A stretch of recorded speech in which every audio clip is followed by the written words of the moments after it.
There is a moment early in the very first season of The Amazing World of Gumball where Gumball, 12 years old and blue and quietly anxious about almost everything, looks at Darwin, his pet goldfish who grew legs because he loved this family too much to stay in a bowl.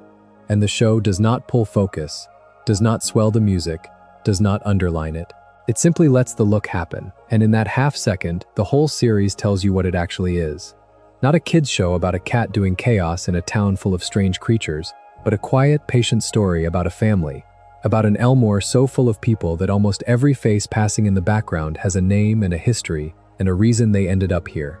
Tonight, we are going through all of it, slowly, character by character, secret by secret, the canon and the implications and the theories the show never quite confirmed. So get comfortable, turn the lights low, and if you have not already, subscribing to Cartoon really does help us keep making the long ones. Start with the blue cat himself, because everyone starts there.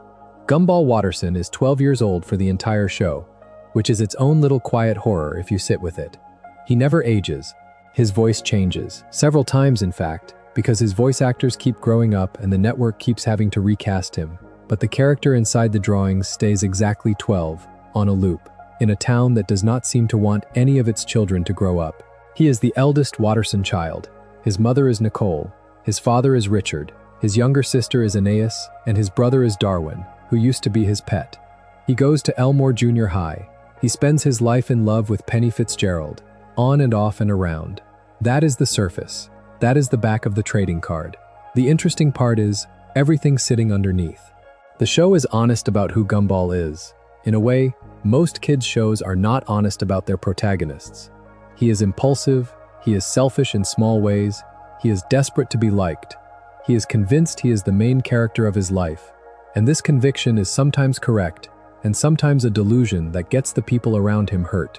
He lies almost constantly, but the lies are never quite malicious.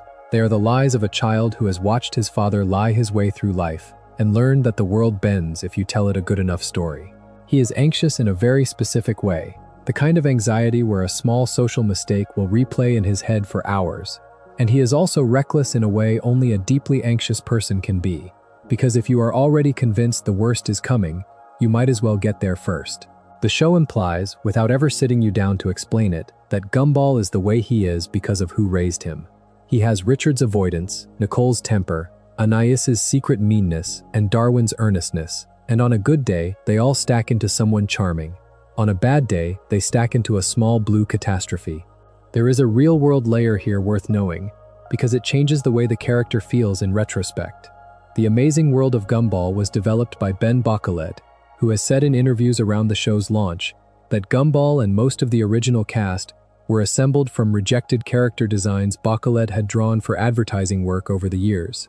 The blue cat had been pitched somewhere, did not get used, and went into a drawer, and years later Bocquelet pulled the drawer open and built a whole town out of unwanted ideas. The argument the show seems to make, almost by accident, is that Gumball is a character whose existence began as a leftover. He was not designed to be the star of anything. He is here because someone gave the discards a second chance. And that, in a way, becomes the secret history of the entire show. Every character in Elmore is something that almost did not make it. The show is built out of survivors. Gumball is the king of the survivors, and he does not even know it. The other thing the show keeps coming back to with Gumball is that he is the audience's stand-in for a kind of late childhood that knows it is ending. He talks too fast. He notices everything. He overhears adult conversations he should not be hearing. He is, depending on the episode, 3 years older than he looks emotionally, or 3 years younger than he is supposed to be. And the show plays this for jokes but also for real grief. There are episodes, scattered across the run, where Gumball figures out, just for a moment, that the world he lives in is a constructed thing, that the laws of his reality are not stable, that the town might be a simulation, or a story, or a memory. The show is too gentle to dwell on it, but the seed is planted. By the time the series ends on its now famous cliffhanger about the inversion, the seed has grown into the engine of the whole finale. Gumball is the boy who almost knows he is in a cartoon. That is the real secret of him. Everything else, the impulsiveness and the lying and the obsessive love of Penny, is what a boy who almost knows that does to keep himself sane. Then there is Darwin, officially Darwin Watterson, originally Darwin the family goldfish, who in the show's mythology grew legs one morning because he could not bear to be apart from the family that loved him. The series treats this as a sweet, slightly absurd origin gag, the kind of moment that fits inside its house style of cheerful surrealism, but the more you sit with it, the stranger it gets, because the implication is that Darwin's sentience is a love story. He did not evolve. He did not get hit by lightning. He did not eat a magical fish flake. He grew. He grew because the people in the house above his bowl were so warm to him, so consistently and uncomplicatedly kind, that his body decided being a fish was no longer enough. That is a thesis statement about the Wattersons hiding inside the origin of one of their children. The family is not perfect, and the show is honest about that, but it is the kind of family that can rewrite biology by being nice. Darwin's role in the show is the moral center, although the writers are too smart to ever call him that out loud. He is the brother who believes everyone is good until proven otherwise, the one who cries at small kindnesses, the one who genuinely cannot understand cruelty, even when it is happening to him. He is younger than Gumball in Arrival, but the show treats his emotional life as more advanced. Where Gumball spirals, Darwin steadies. Where Gumball lies, Darwin tells the truth. Sometimes brutally, sometimes with the wide eyes of a child who has not yet learned that you are not supposed to. Across the years, gently, the show suggests that Darwin is what Gumball would be if Gumball had been raised entirely by love and not partly by anxiety. The fish saw the family from the bowl, decided to join it, and became its best version of itself. The cat was born into it and is still figuring out how to live up to what his brother chose. There is a wonderful melancholy under Darwin, too, the kind the show rarely names but keeps brushing past. He is conscious of being a recent addition. He remembers being a pet. He remembers being a thing the family owned, and that memory of having been an object lives quietly behind every interaction he has with his parents. Fans often point to a moment where Darwin briefly fears being returned. The way an adopted child might fear the love around them is conditional. The show does not dwell, but it also does not flinch.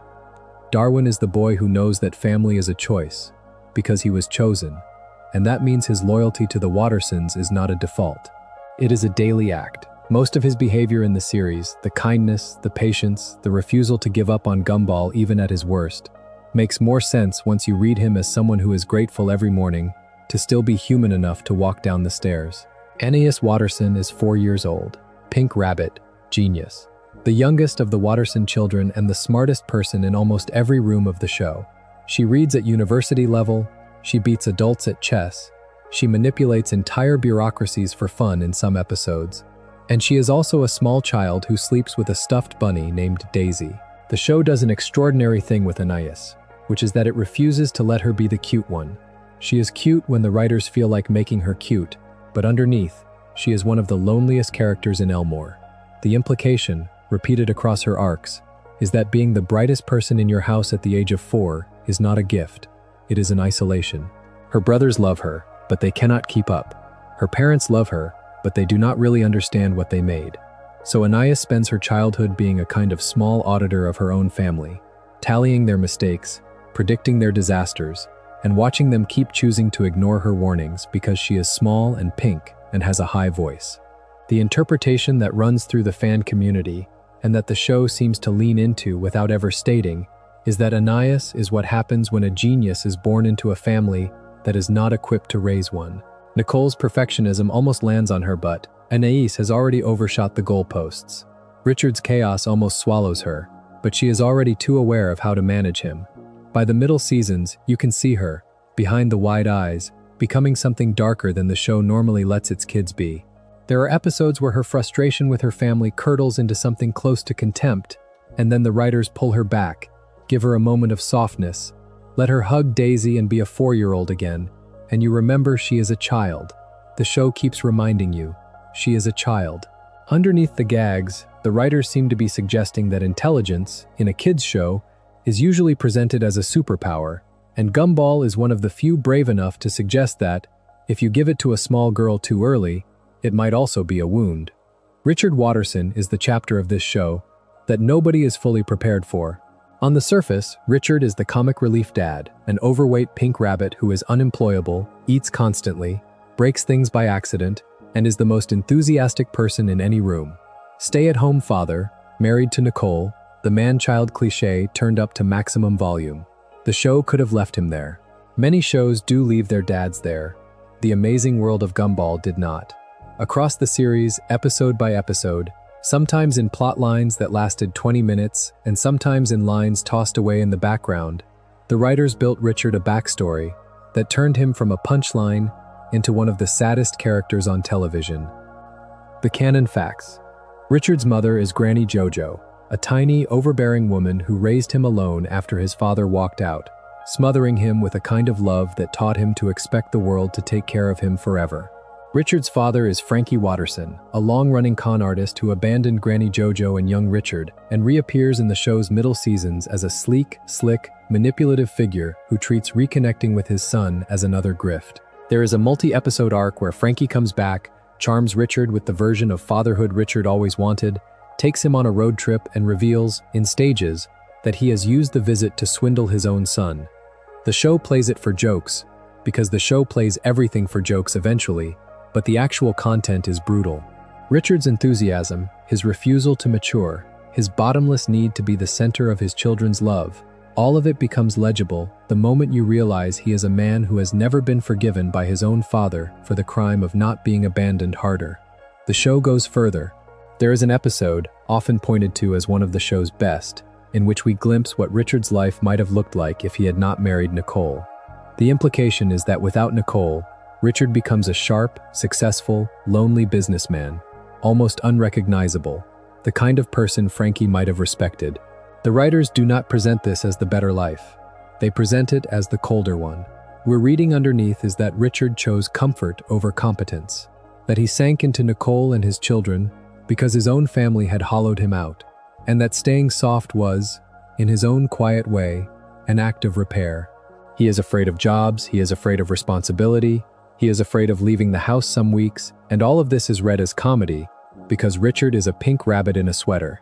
But sit with it long enough and the show begins to say, slowly, that Richard is what happens when a boy whose father did not stay decides that he will, no matter what, stay for his own children.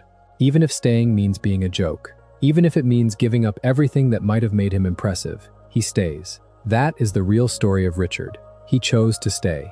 Nicole Watterson is the secret architecture of the entire show.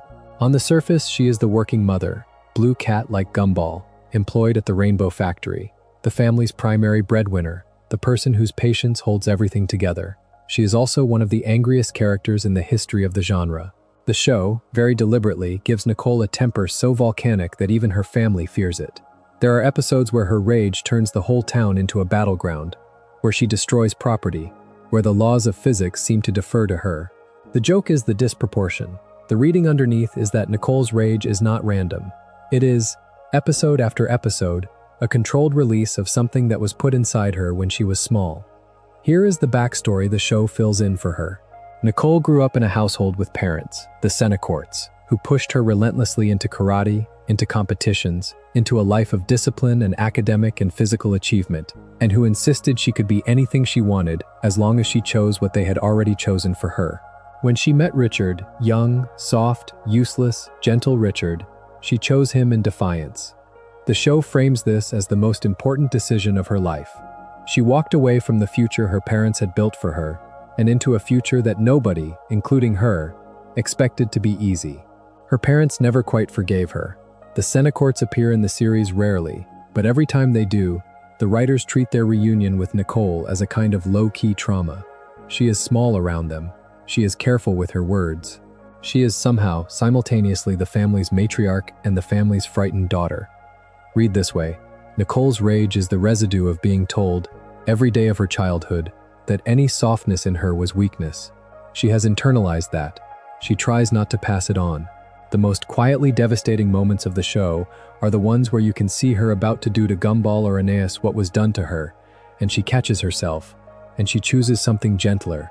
She is the parent who is actively breaking a chain, and the chain fights back. There is an entire episode that hinges on her admitting that she does not feel allowed to rest. Another where her fear of being like her father almost overrides her love for her children. The writers do not announce any of this with capital letters. They just let you notice that the cat with the temper is also the most disciplined parent in this town, and that those two facts are not separate. The discipline is what stops the temper. The temper is what fuels the discipline. The real story under Nicole is that she is, every day, holding herself together with the same hands that hold the family together. She does not get a day off. Granny Jojo, Richard's mother, is one of those characters who feels like a single joke until the show keeps coming back to her and you realize the joke is actually the surface of a much bigger ache. She is small, she is overpowering, she is a force of total maternal smothering, and she has, for almost the entire run of the show, been carrying around a wound that the writers very gently pulled out into the open. Her husband, Frankie, left her. Not in a clean break, not with a divorce conversation, not even with a fight, but in the way men in certain stories tend to leave, which is to say, one day he was gone, and there was a small boy in the living room who did not understand, and a young woman in the kitchen who had to decide, in that moment, whether to fall apart in front of her child or to hold. She held. The show implies that she has been holding ever since, and that her famous overbearing affection for Richard is the long shadow of a young mother who decided one morning that no one would ever leave her son the way his father had left her. The result is a kind of love that suffocates the thing it is trying to protect. Richard ate himself into a soft prison because his mother kept feeding him. He never had to grow up because she never let him. By the time he met Nicole, he had already been domesticated by the wrong woman, lovingly and disastrously. Later in the series, Granny Jojo is given her own romance with a kind, gentle character named Louis, who eventually becomes her partner and effectively a stand-in grandfather figure for Gumball, Darwin, and Anais. Louis is everything Frankie was not. He is patient, he is honest, he is loyal. The writers treat his arrival into the family as a quiet kind of healing, a thing that does not undo Granny Jojo's history but lays a kinder layer on top of it. There is a sweetness in watching her relax around him, episode by episode, and you can see, in the late seasons, the way her grip on Richard slowly opens. It is not a coincidence that Richard becomes a slightly better father in those same years. By most readings, the show is suggesting, very softly, that you do not just inherit your parents' damage, you also inherit their repair when they finally let themselves be repaired. Frankie Watterson, the absent father, is the most unsettling figure in this whole family tree because the show does not make him a monster. It makes him charming. When he returns, in the multi-episode arc that brings him back to Elmore, he is well-dressed and quick-witted and warm in exactly the way Richard always wished his father had been. The trick the writers pull is to let you watch Richard, an adult man with a wife and 3 kids, fall for his own father all over again, and to let you understand exactly why. Richard does not have the experience to defend himself against the version of love that abandoned him as a child, because that love is the love he was conditioned to want. Frankie steals from him, he uses him, he turns the reunion into a long con, and the show, instead of using this to teach a tidy lesson about forgiveness, lets it sit. Frankie does not get redeemed, he gets exposed. Richard does not get to confront him with a tidy speech. He just gets to be sad in a quiet way that the family then has to carry. That sadness is, by implication, the wound that made Richard who he is, and watching him meet it as an adult is the closest the show ever gets to a tragedy. The fact that it is wrapped in jokes and pratfalls is the show's signature trick. Louis, by contrast, is gently sketched in the margins, a quiet, calm character who shows up to mend things. He is the show's reminder that not every old man in a small boy's life has to be Frankie. Some old men show up late and stay. Some old men love your grandmother in a way that fixes a long-standing hole in the family. The writers do not put a label on it. They just keep inviting him to dinner. There is a kindness in how the writers handle the rebuilt half of the Watterson family that contrasts with how harshly they let the original half break. The Senecourts, Nicole's parents, appear in the show less often than the Watterson grandparents, but their fingerprints are all over the series. We learn, in flashbacks and in dialogue, that Nicole grew up in a household defined by ambition. Her parents wanted her to be the best. Best in school, best in martial arts, best in everything. They did not seem to particularly care what direction she pointed all this in, as long as it pointed up. When she chose Richard, they read it as her giving up. They never quite let her forget. The Senecourts are not cruel, exactly, the way the show frames them. They are colder than that. They are disappointed in a way that has settled into how they hold their faces. Every scene with them is, on Nicole's side, the work of a daughter trying not to be smaller than she is. Quietly, the writers suggest that Nicole's marriage to Richard is a kind of long protest against the way she was raised.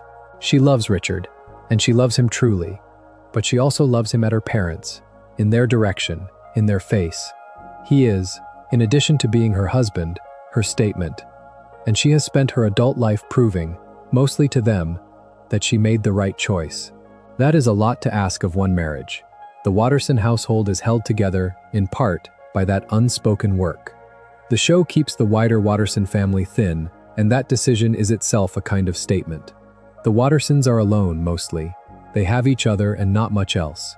The implication is that, on both sides, the previous generation either left or judged, and that the 4 kids and 2 parents living in that little blue house are doing the work of carrying their lineage without the help of the people who started it. Read this way: every dinner in that kitchen is more important than it looks. They are not just eating spaghetti. They are doing repair work on a 40-year argument they did not start. Now leave the house and walk down the road, because Penny Fitzgerald is one of the most important characters in the show, and she is hiding a backstory the writers waited multiple seasons to give her. On the surface, Penny is the girl Gumball is in love with from the first episode. She is a peanut with small antlers. She is cheerful. She is a cheerleader. She is patient with Gumball in a way that often borders on saintly. And the running joke of the early seasons is that Gumball cannot quite tell her how he feels, and Penny cannot quite tell him she has noticed. They are children. The show is patient. It lets them figure it out. Then, in one of the most quietly transformative episodes of the entire run, it is revealed that Penny is not, in her natural state, a peanut at all. The shell she has been wearing for her entire life is not her body. It is something her family encourages all their daughters to keep on, a kind of polite hiding that is presented in the episode as a cultural tradition wrapped around a deeper anxiety. Inside the shell, Penny is a shapeshifter. She does not have one fixed body, she has many. Her natural form is fluid, sometimes beautiful, sometimes frightening, sometimes both. The episode treats this as a coming-out moment, broadly read by the audience as a metaphor for any number of things, from gender identity to neurodivergence, to the simple and universal terror of being seen as you actually are. The show, characteristically, refuses to nail the metaphor down. It lets you bring your own meaning. What it does insist on is that the shell was harming her, and that Gumball, the boy who supposedly loved the peanut, is forced in the moment to decide whether his love survives the discovery that the peanut was a costume. He does. The show is unambiguous on that point. He loves the shapeshifter. He loves all of her forms, including the ones the show frames as ugly or scary. From that episode onwards, Penny moves through the world as her real self, and the relationship between her and Gumball becomes one of the few unambiguously healthy romances in animation aimed at this age range. The hidden history of Penny, then, is that she was hiding. Not in a small way, not in a metaphor. The show is literal.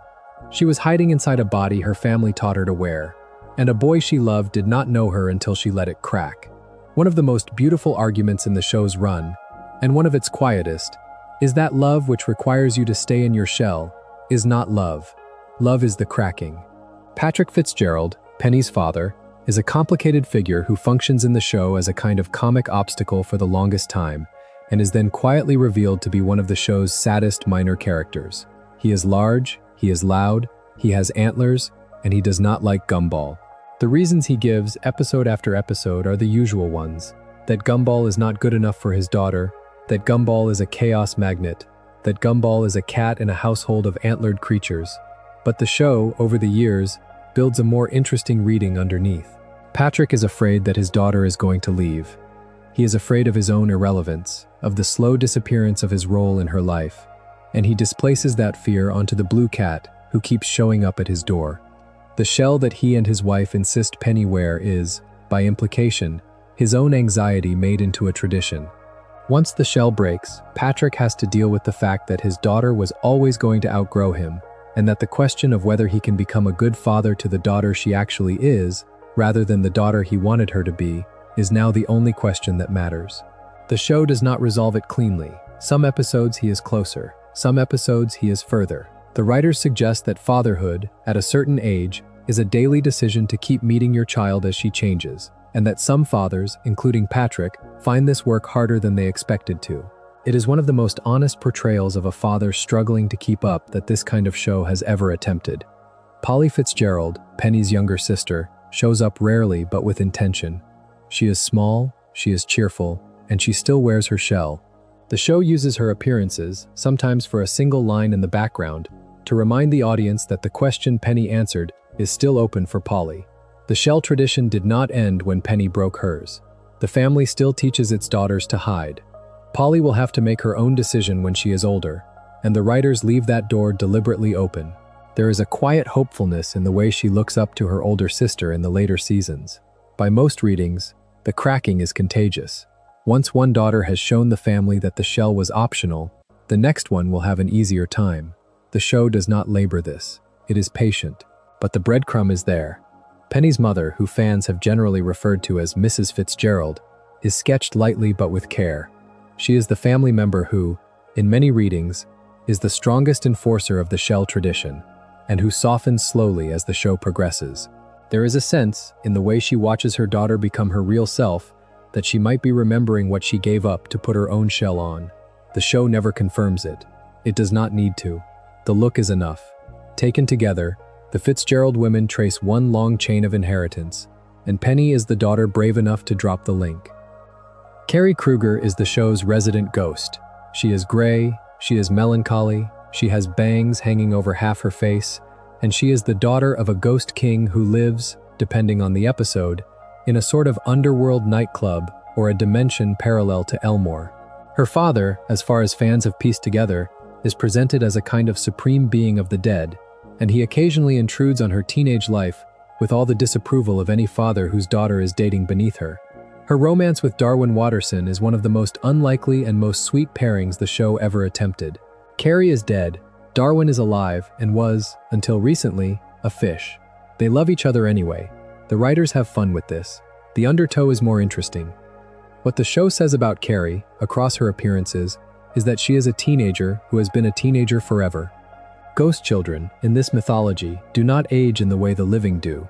She is older than she looks and younger than she feels, and has spent a longer time being almost a teenager than any almost teenager should. She is bored. She is lonely. She is, in her own quiet way, performing a kind of teenage gothness because there is not much else for a child of the dead to do in a small American town. When she meets Darwin, who is sincere in a way nothing in her dimension is sincere, she does not know what to do with him. The dating arc is played for jokes, but underneath it is the story of a ghost girl whose only friend is the world's most relentlessly hopeful boy, and what that hope does to her cynicism, slowly, across the seasons. By the late episodes, Carrie is recognizably softer. She still has the bangs and the gray and the deadpan, but she laughs more, and the implication is that this is what love does. Read this way, the heart of Carrie is not that she is dead, it is that she had stopped expecting anyone to bother trying to know her, and a fish in shorts decided to try anyway.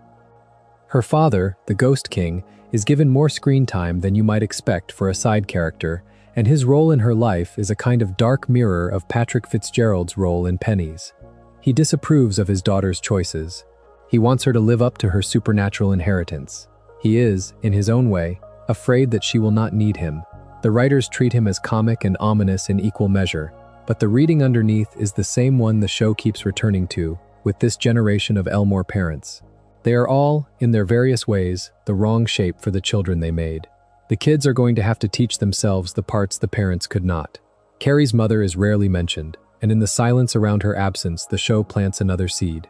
There is a ghost girl whose mother is not in the picture, and whose father runs a small private kingdom of the dead, and you can read whichever sadness you like into that silence. The writers, as usual, decline to spell it out, and the result is that Carrie carries, behind her bangs, an unsorted history that fans have spent years filling in. Tobias Wilson is the rainbow-colored boy who lives next door to the Wattersons. He has a tan, he has muscles he did not earn, he has hair that looks vaguely like a horse's mane, and he has the kind of confidence that only a child raised entirely without consequences could possibly have. He spends his appearances in the show talking about himself, flirting with girls who barely tolerate him, and proudly displaying a complete absence of any of the skills he claims to possess. He is, in surface terms, an annoyance. He is also, when you look at him longer, one of the most accurate portraits of a certain kind of suburban child this show ever produced. The reason is his parents. Harold Wilson, his father, is a rainbow-colored man with the same hair, the same muscles, and the same complete confidence. And Jackie Wilson, his mother, is the kind of suburban mother whose love language is small ceramic decorations and passive-aggressive comments at the property line. The Wilsons are, in the show, the Wattersons' near-perfect inverted reflection. Harold has a steady, vague job. Jackie has a tidy house. They have a daughter, Rachel, who got out of Elmore the second she could. They have a son, Tobias, who has been told all his life that he is incredible, in the absence of any evidence. Across episode after episode, the writers suggest that Tobias is an only child in spirit, a boy raised by parents who needed him to be impressive in order to justify their own narrow lives, and that his confidence, irritating as it is the only thing protecting him from realizing the family he loves has actually built him very poorly. There are episodes where Tobias's bravado falters, where he is briefly forced to confront the fact that he cannot do the things he says he can do, and the show treats these moments with surprising tenderness. He is not a villain. He is a boy whose parents promised him a life he was not going to get, and he is, in his own way, doing his best to deserve it. Rachel Wilson, Tobias's older sister, appears mostly in earlier episodes before being effectively retired from the show, and the in-universe explanation is that she went off to college and then to her adult life. Bocquelet has gestured at the real-world explanation in interviews, which was that Rachel was a teenager and the show preferred to focus on the younger generation. What this leaves in the text, however, is the implication that the older Wilson child escaped, and the younger one stayed. Tobias is the one left in the house with parents who needed someone there to keep believing the family's story about itself. He is, in this reading, the family hostage. The flexing and the strutting and the constant talking about himself are not the cause of his loneliness. They are the symptoms. There is a particular episode in which Tobias has to admit, in front of his friends, that the very impressive thing he claimed to have done was a lie, and his face in that moment is the closest the show gets to showing you what is actually underneath. He is, very briefly, a small boy who has been overpromised by his own parents. Banana Joe is, on the surface, the simplest character in Elmore Junior High. He is a banana. He laughs at everything. He laughs at jokes that are not funny, at situations that are not funny, at his own laughter, in a kind of endless loop. He is a small yellow engine of pointless mirth. The writers, of course, take the simple character and twist him slowly into something stranger. His parents, both bananas, occasionally appear, and their relationship with their son is gently dysfunctional in the way the show specializes in. His father, in particular, has long stretches where he seems to barely tolerate Joe's relentless laughter, and the implication is that Joe has been laughing at everything since he was small, precisely because the alternative, in his household, was unbearable. There are episodes where the show lets you glimpse the boy under the laugh. He is anxious, he cares what his friends think. He is sometimes desperate to be taken seriously, and the universe of the show keeps refusing. He is a banana, whose entire identity in the world is being the laughing banana, and removing the laugh would remove him.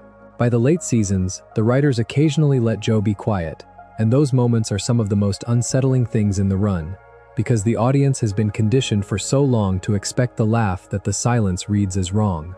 Under the character is the suggestion that being the funny one is, at a certain point, a job, and Joe has been working that job since before he was old enough to know it was a job. He was never just a happy banana. He is a small comedian protecting himself. There is a darker thread the show occasionally tugs on, which is that bananas, in Elmore's universe, are food. The town eats them. There are background gags where bananas are treated as snacks even as Joe walks through the same frame, and the writers are very careful not to dwell on it, but very careful to keep planting it. Read this way, Joe's laughter takes on another layer. He is a boy who lives in a world that occasionally forgets he is a person. The laughter is a kind of insistence. The show will not say this out loud. It does not need to. The image of a banana boy waving cheerfully to a customer eating his cousin in the background is the kind of joke that does the work in 3 frames. Bobert is the robot in Gumball and Darwin's class, an unblinking, monotone figure who learns about humanity by passively observing it and occasionally trying to copy it with catastrophic results. He is, on his face, a one-joke character. The joke is the robot trying to be a child, but the show keeps returning to him with a kind of fondness that turns the joke into something more. His parents are also robots, His home is a kind of clean, beeping suburban sanctuary, and his stated mission, repeated in dialogue across multiple episodes, is to study the children of Elmore in order to learn how to be one. He is a foreigner in the world, a small artificial intelligence raised by larger artificial intelligences, who has been sent into the school the way an exchange student might be sent to a country whose customs he does not understand. The show plays the comedy of this. The melancholy is in the corners. Bobert is not exactly lonely, because he is not exactly capable of lonely yet. But he is on his way there. He watches the other kids form friendships he cannot quite replicate. He tries to laugh at jokes and produces the wrong sound. He tries to feel emotions and overshoots into menace. There is an episode where he briefly believes he is the king of the school, and the show treats this as a kind of robot psychotic break, but you can also read it as a child who has been told he is special his whole life, finally trying to act on it. Across his arcs, the writers seem to suggest that Bobert is a person under construction, and the question of whether he becomes one depends on whether the kids around him are patient enough to keep correcting him. They mostly are, and Bobert, by the late seasons, is recognizably a friend rather than an experiment. The robot is becoming a boy in real time, and the boy is, slowly, learning to want to. Alan Keene is a balloon. He is yellow, he is round, he is permanently smiling, and he is the most genuinely good character in the show. Alan does not have a dark side. The writers test this in various ways, including putting him in episodes designed to break him, and the conclusion they keep arriving at is that Alan is what he appears to be. He is kind, he is patient, he is in love with Carmen, the cactus, and he loves her in the kind of patient, focused way that, in a less weird show, would be the love story at the center. He floats through Elmore as a small, benign presence, and the show treats him as the moral counterweight to the cynicism that runs around the edges of the main cast. The interesting thing about Alan, and the secret the show keeps returning to, is that the other students cannot quite stand him. Specifically, Gumball cannot stand him. There are entire episodes built around Gumball's conviction that Alan is too good to be true, that there must be a villain inside the balloon, that the smile is hiding something. Gumball sets traps. He runs surveillance. He provokes Alan into anger and finds nothing but more kindness. The show has fun with this, but it is also doing real work underneath. Gumball cannot trust a person who is genuinely good, because Gumball does not yet believe goodness can be a steady state. He is 12. He has been raised in a household where love is real but loud, where affection comes wrapped in disasters. Alan is, to him, a glitch in the world's emotional logic. The show keeps Alan good for the entire run, and by the end, Gumball more or less accepts it. Alan was sent into this show, almost cosmically, to teach the protagonist that not everyone has a Frankie Watterson hiding inside them. The other layer, of course, is that Alan is fragile. He is a balloon. The show plays this for jokes constantly, with pins, with sharp corners, with mild gusts of wind, and the comedy of his near-death experiences is one of the running engines of the series. But under the comedy is something else. Alan is the only character in the main cast whose body could end him at any moment. He floats through life with that knowledge. His kindness, then, can be read as a kind of grace under deadline. He is good because he might not have much time. The show never spells this out. It does not need to. The image of a balloon boy smiling at the wind is, by itself, the argument.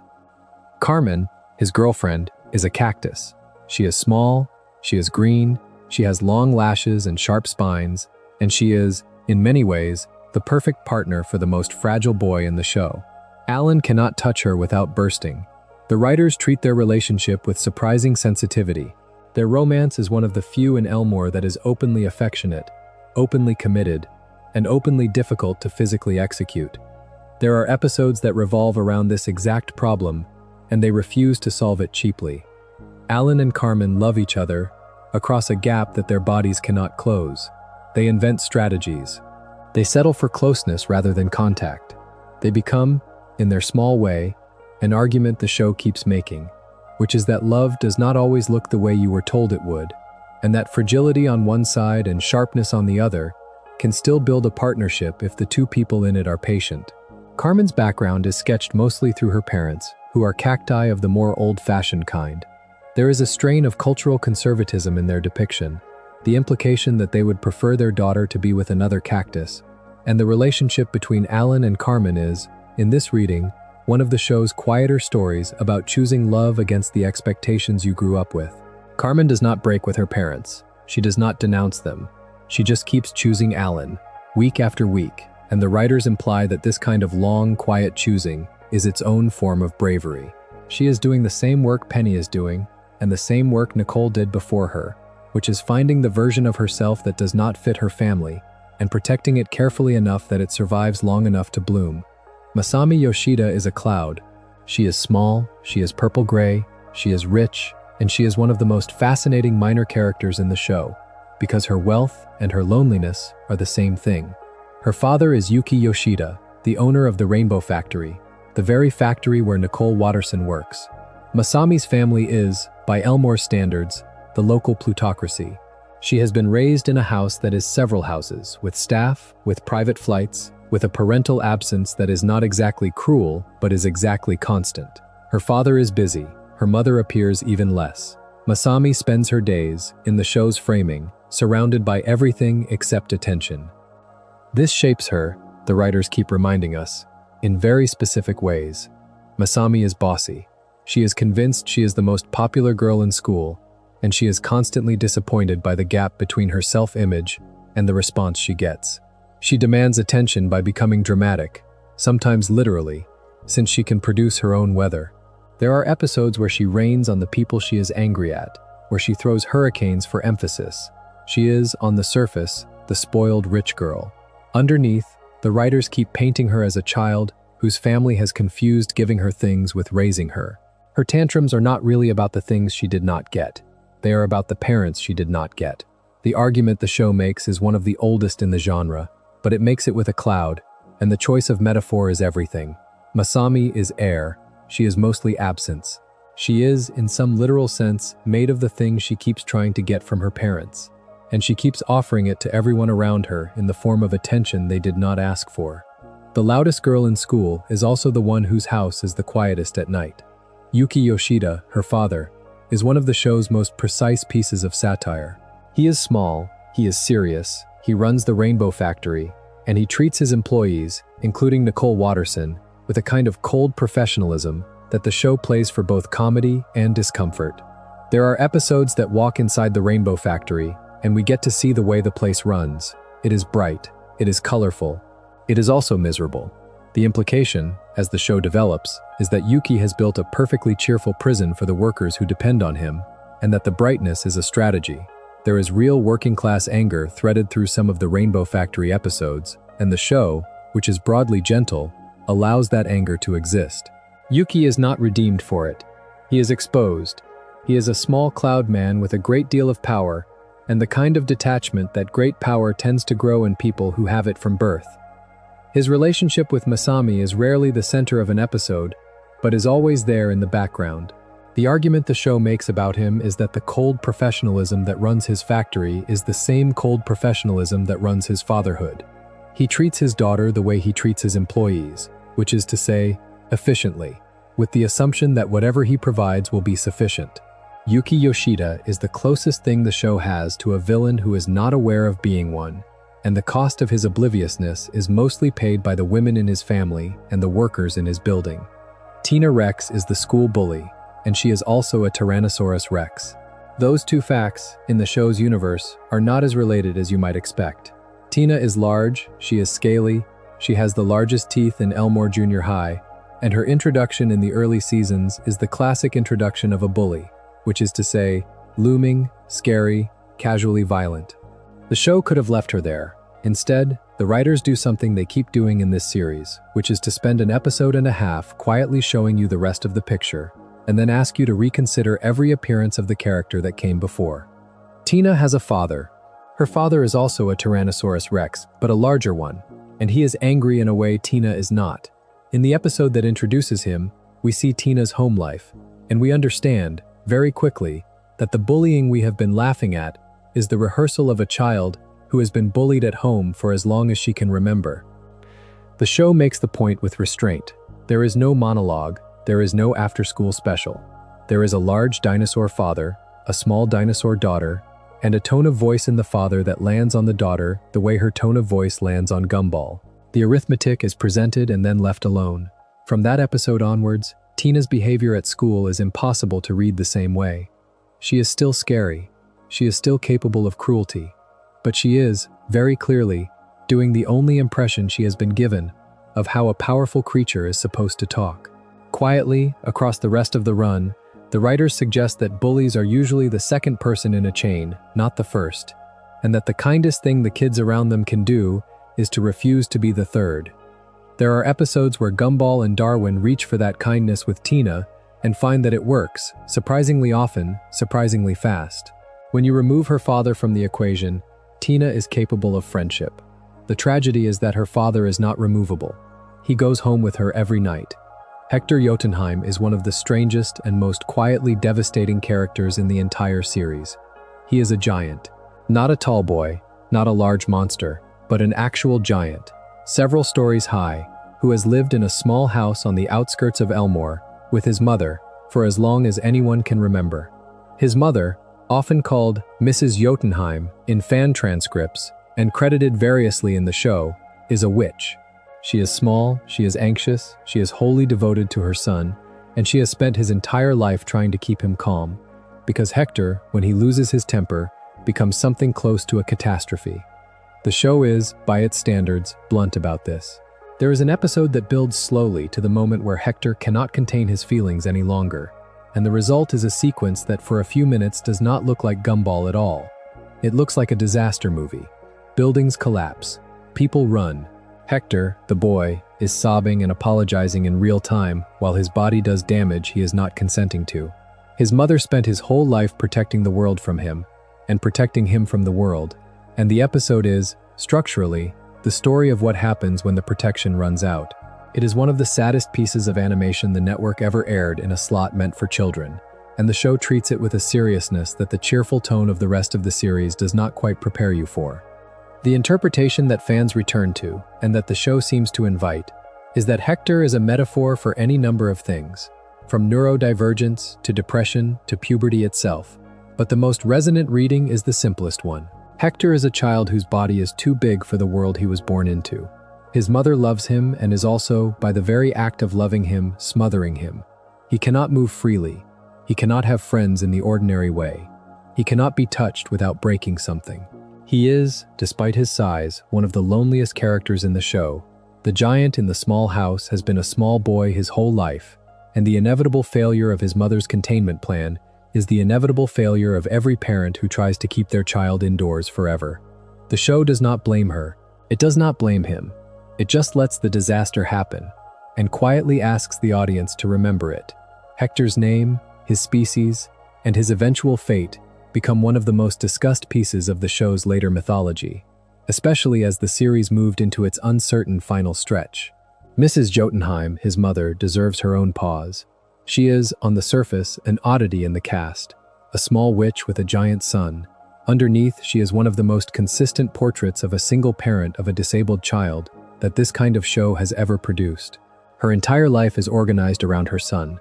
She is tired, she is afraid, she loves him with a totality that has cost her almost everything else. The show does not give her a husband. It does not give her a job.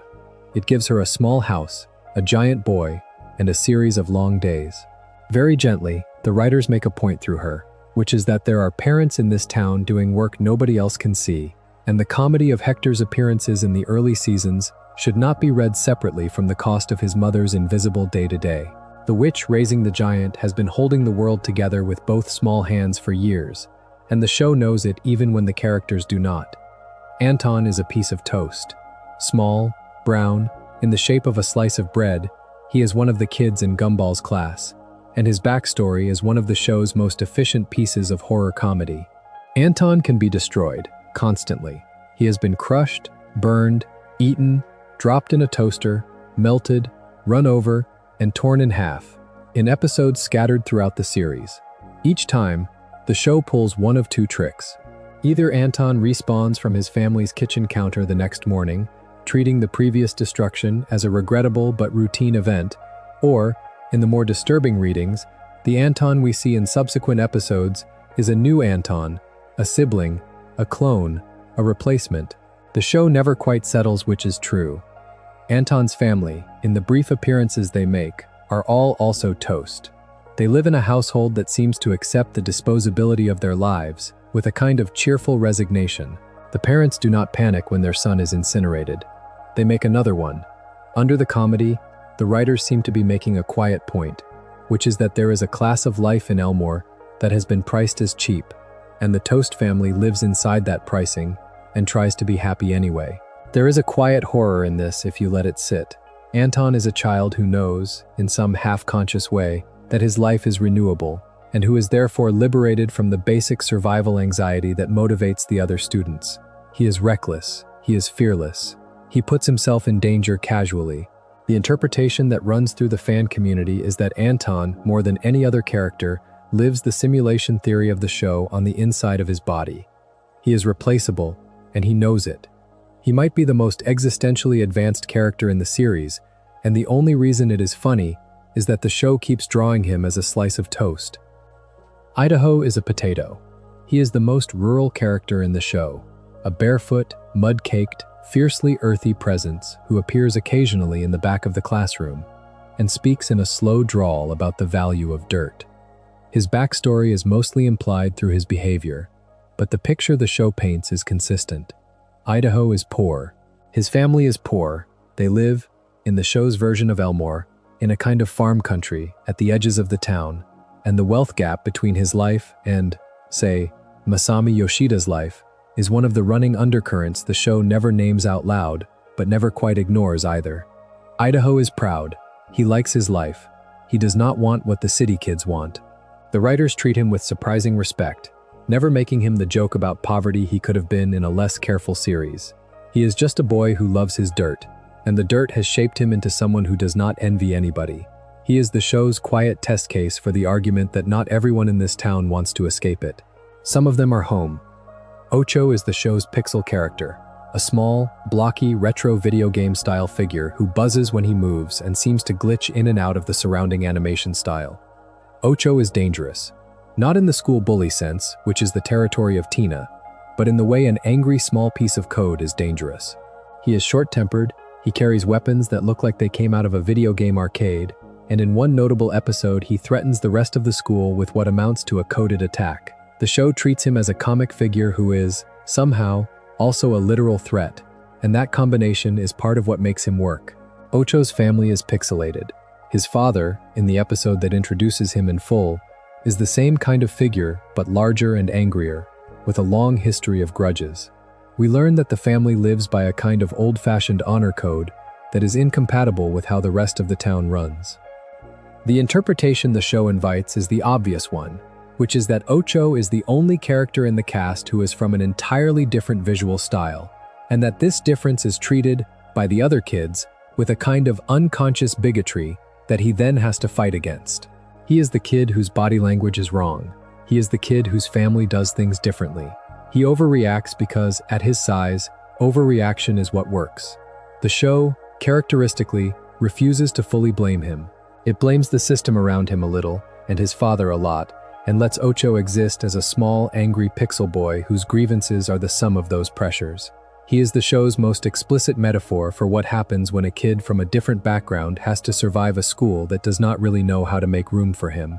The fact that he carries an enormous pixel sword while having this metaphor is, of course, also part of the joke. Sarah G. Lato is an ice cream cone. She is pink, she has a single scoop on top, and she is one of the show's most affectionate pieces of meta-commentary. Because Sarah is a fan. She is the in-show stand-in for the kind of viewer who watches Gumball obsessively, who ships every pairing, who writes fan fiction, who has opinions about every episode. She is the show looking at its own audience and making a character out of them, gently. Her background is sketched mostly through her enthusiasm. She lives in a small house, she has parents who are also ice cream cones, and she spends her free time, in the show's universe, writing stories about Gumball and his friends. Her literal in-show story arc is that she follows the main cast around like an obsessed reader, trying to insert herself into a book she loves. The reading the show invites is unusually gentle. Sarah is not mocked. She is teased, the way you tease a friend who has gone deep into a thing she loves, but she is not put down. When you stack her appearances together, the writers seem to be saying that being a fan is a real way to live. She gets joy from her enthusiasm. She finds her people because of it. She is, in her own small way, one of the most quietly happy characters in the show, even as the more central characters keep failing to recognize that her happiness is available to them too. The show, which is otherwise built out of comic anxiety, has hidden in its margins a character who is just, unapologetically, having a good time. It is one of the most generous gestures the writers make to their own audience. Molly Collins is a small green character with horns, often read as a young triceratops or a similar prehistoric creature, who shows up regularly in Gumball's class without ever quite getting a centerpiece episode of her own. Her presence in the show is part of its texture rather than its plot. She has parents, she has a brother, she has a life that the show is content to suggest rather than detail. What we do see of her, scattered through the run, is a kid who is unusually composed, who rarely participates in the chaos around her, who watches the other students with something close to amusement. The interpretation that fans return to is that Molly is the closest thing the show has to a normal child, and the quiet point underneath is that being normal, in this town, is its own kind of strangeness. She is the one who watches everyone else lose their minds and quietly waits for it to be over. The show, which loves its outliers, does not always know what to do with her, but it keeps her in the frame, and that keeping is its own statement. Not every kid in this town is the main character. Some of them are just there. Molly is there, and the show is honest enough to let her be. Jamie is the other bully in Elmore Junior High, the one who runs alongside Tina, and her background is, like Tina's, a story of inheritance. Jamie is half cow and half human in the show's loose biology, which the series treats as one of the many casual genetic surprises that this town produces. Her mother is also a cow, but a far more aggressive one. Her father, often quieter in his appearances, is a smaller character who has been worn down by his marriage to her mother in the way that the show specializes in implying without ever stating. Jamie has been raised in a household where rage is the dominant language. She speaks it fluently. She comes to school every day and uses it on whoever happens to be in her path. The writers, again, refuse to make Jamie into a villain in any final way. There are episodes where her bullying lands and you are invited to dislike her. There are also episodes where the camera follows her home, and you see the cow mother yelling at the human father, and you see Jamie, who is half of both, trying to figure out which half to be. The point Jamie quietly carries is that bullying is rarely creative. It is, in most cases, the rehearsal of a script written for the bully by someone larger. Jamie is performing her mother's anger in a smaller body in a smaller place, and the show, when it lets you see this, does not ask you to forgive her so much as to recognize her. There is a difference. She did not invent her own cruelty. She was handed it. The question of whether she can put it down is a question the show keeps open for the entire run. Leslie is a flower, a small pink flower with a face, in a small pot, attached to a small stem, and one of the gentler students in the school. Leslie is sensitive. He is creative. He cares about poetry and art and the kind of quiet pursuits that the rougher edges of Elmore Junior High do not really know how to value. He is also, on more than one occasion, the target of soft mockery from the other kids, particularly the more aggressive ones. The show handles Leslie with a quiet kindness. It refuses to humiliate him. It instead uses his appearances to test the other characters. Are they kind to the flower boy or not? That, the writers imply, is one of the more reliable measures of who they actually are. Leslie's background is mostly implied through context. He lives at home with his parents, also flowers, and the family's interactions with the wider world are colored by the obvious fragility of their bodies. A bad freeze could end them. A careless step could end one of them. The point Leslie carries is similar to the one Alan carries. There is a category of person in Elmore whose existence is precarious, and the show is interested in how those people choose to spend their time. Leslie spends his on art and friendship and small kindnesses. The flower boy is one of the bravest characters in the cast, because he keeps living his interior life out loud in a town that does not always make space for it. Terry is a paper character, a small flat figure who looks exactly like she would if you drew her on a piece of construction paper, because she essentially is one. Terry's body is paper. Her health, accordingly, is precarious. She is, in many appearances, the show's resident anxious hypochondriac, a character defined by a constant low-level fear of disease, injury, and accidental damage. The show plays this for jokes, repeatedly, but the jokes have a tenderness under them, because Terry's anxiety is entirely reasonable. She is a piece of paper. A drop of water could ruin her. A spark could end her. A small tear could be permanent. She is not being dramatic. She is being a careful person living inside a body that the laws of physics are not on the side of. Her family, when we glimpse them, are the same. They live carefully. They keep the house dry. They worry. The interpretation the show invites is that Terry is the version of fear that has the most accurate map of the actual world. She is not afraid of things that are not there. She is afraid of things that could absolutely happen at any moment. Underneath her, the writers seem to be making the point that some kinds of anxiety are misread as weakness when they are actually attention. Terry sees more than the other kids do. The cost of that seeing is that she is more tired than the other kids, more often. The show, which is full of bravery in many forms, has hidden in Terry one of the most honest portraits of living with a fragile body that the genre has ever attempted. Clayton is a shapeshifter, a small green blob who can take any form, who can grow into anything he wants, and who has spent his life in Elmore Junior High, using this ability for, mostly, low-key mischief. He impersonates teachers. He impersonates other students. He pretends to be a chair. The show plays Clayton as a kind of cheerful liar, a boy whose superpower is essentially the social problem of being unable to settle into oneself. The interpretation, which the show occasionally edges toward, is that Clayton's transformations are not pranks so much as searches. He is, in his own way, looking for a self he can hold on to, and the joke of the character is that he keeps trying new ones and abandoning them in the same afternoon. There is an episode that briefly addresses this, where Clayton is forced to be himself, only himself, for an extended period, and the discomfort the character shows in his own original shape is the kind of thing that fan communities have been writing essays about ever since. Clayton is the school's quiet metaphor for adolescence as identity crisis. He is everyone, by turns, and therefore no one. The show is patient with him, which is more than many shows do with characters who use their powers to lie. Juke is a boy whose head is a stereo. He is small, he is hip-hop styled, he wears a backwards cap, and his entire mode of speech is sound effects, beatboxing, music. Nobody in the show speaks Juke's language. He communicates entirely in rhythm. The show plays the comedy of this constantly, with Gumball and Darwin trying and failing to understand him, with teachers giving up on him, with friends doing their best to decode what he means. The interpretation the show invites is that Juke is the most isolated student in the school, even though he is constantly making noise. He cannot be understood by his peers. He cannot be assessed by his teachers. He is, in a real sense, locked inside his own form of expression. The show treats this with a certain melancholy, and there are episodes in which other characters make sincere attempts to bridge the gap, with varying success. The writers seem to be saying, through Juke, that there are kinds of communication and kinds of children that the standard school system in any universe is not equipped to handle. He is the boy who sounds like a song the rest of them have not learned to read.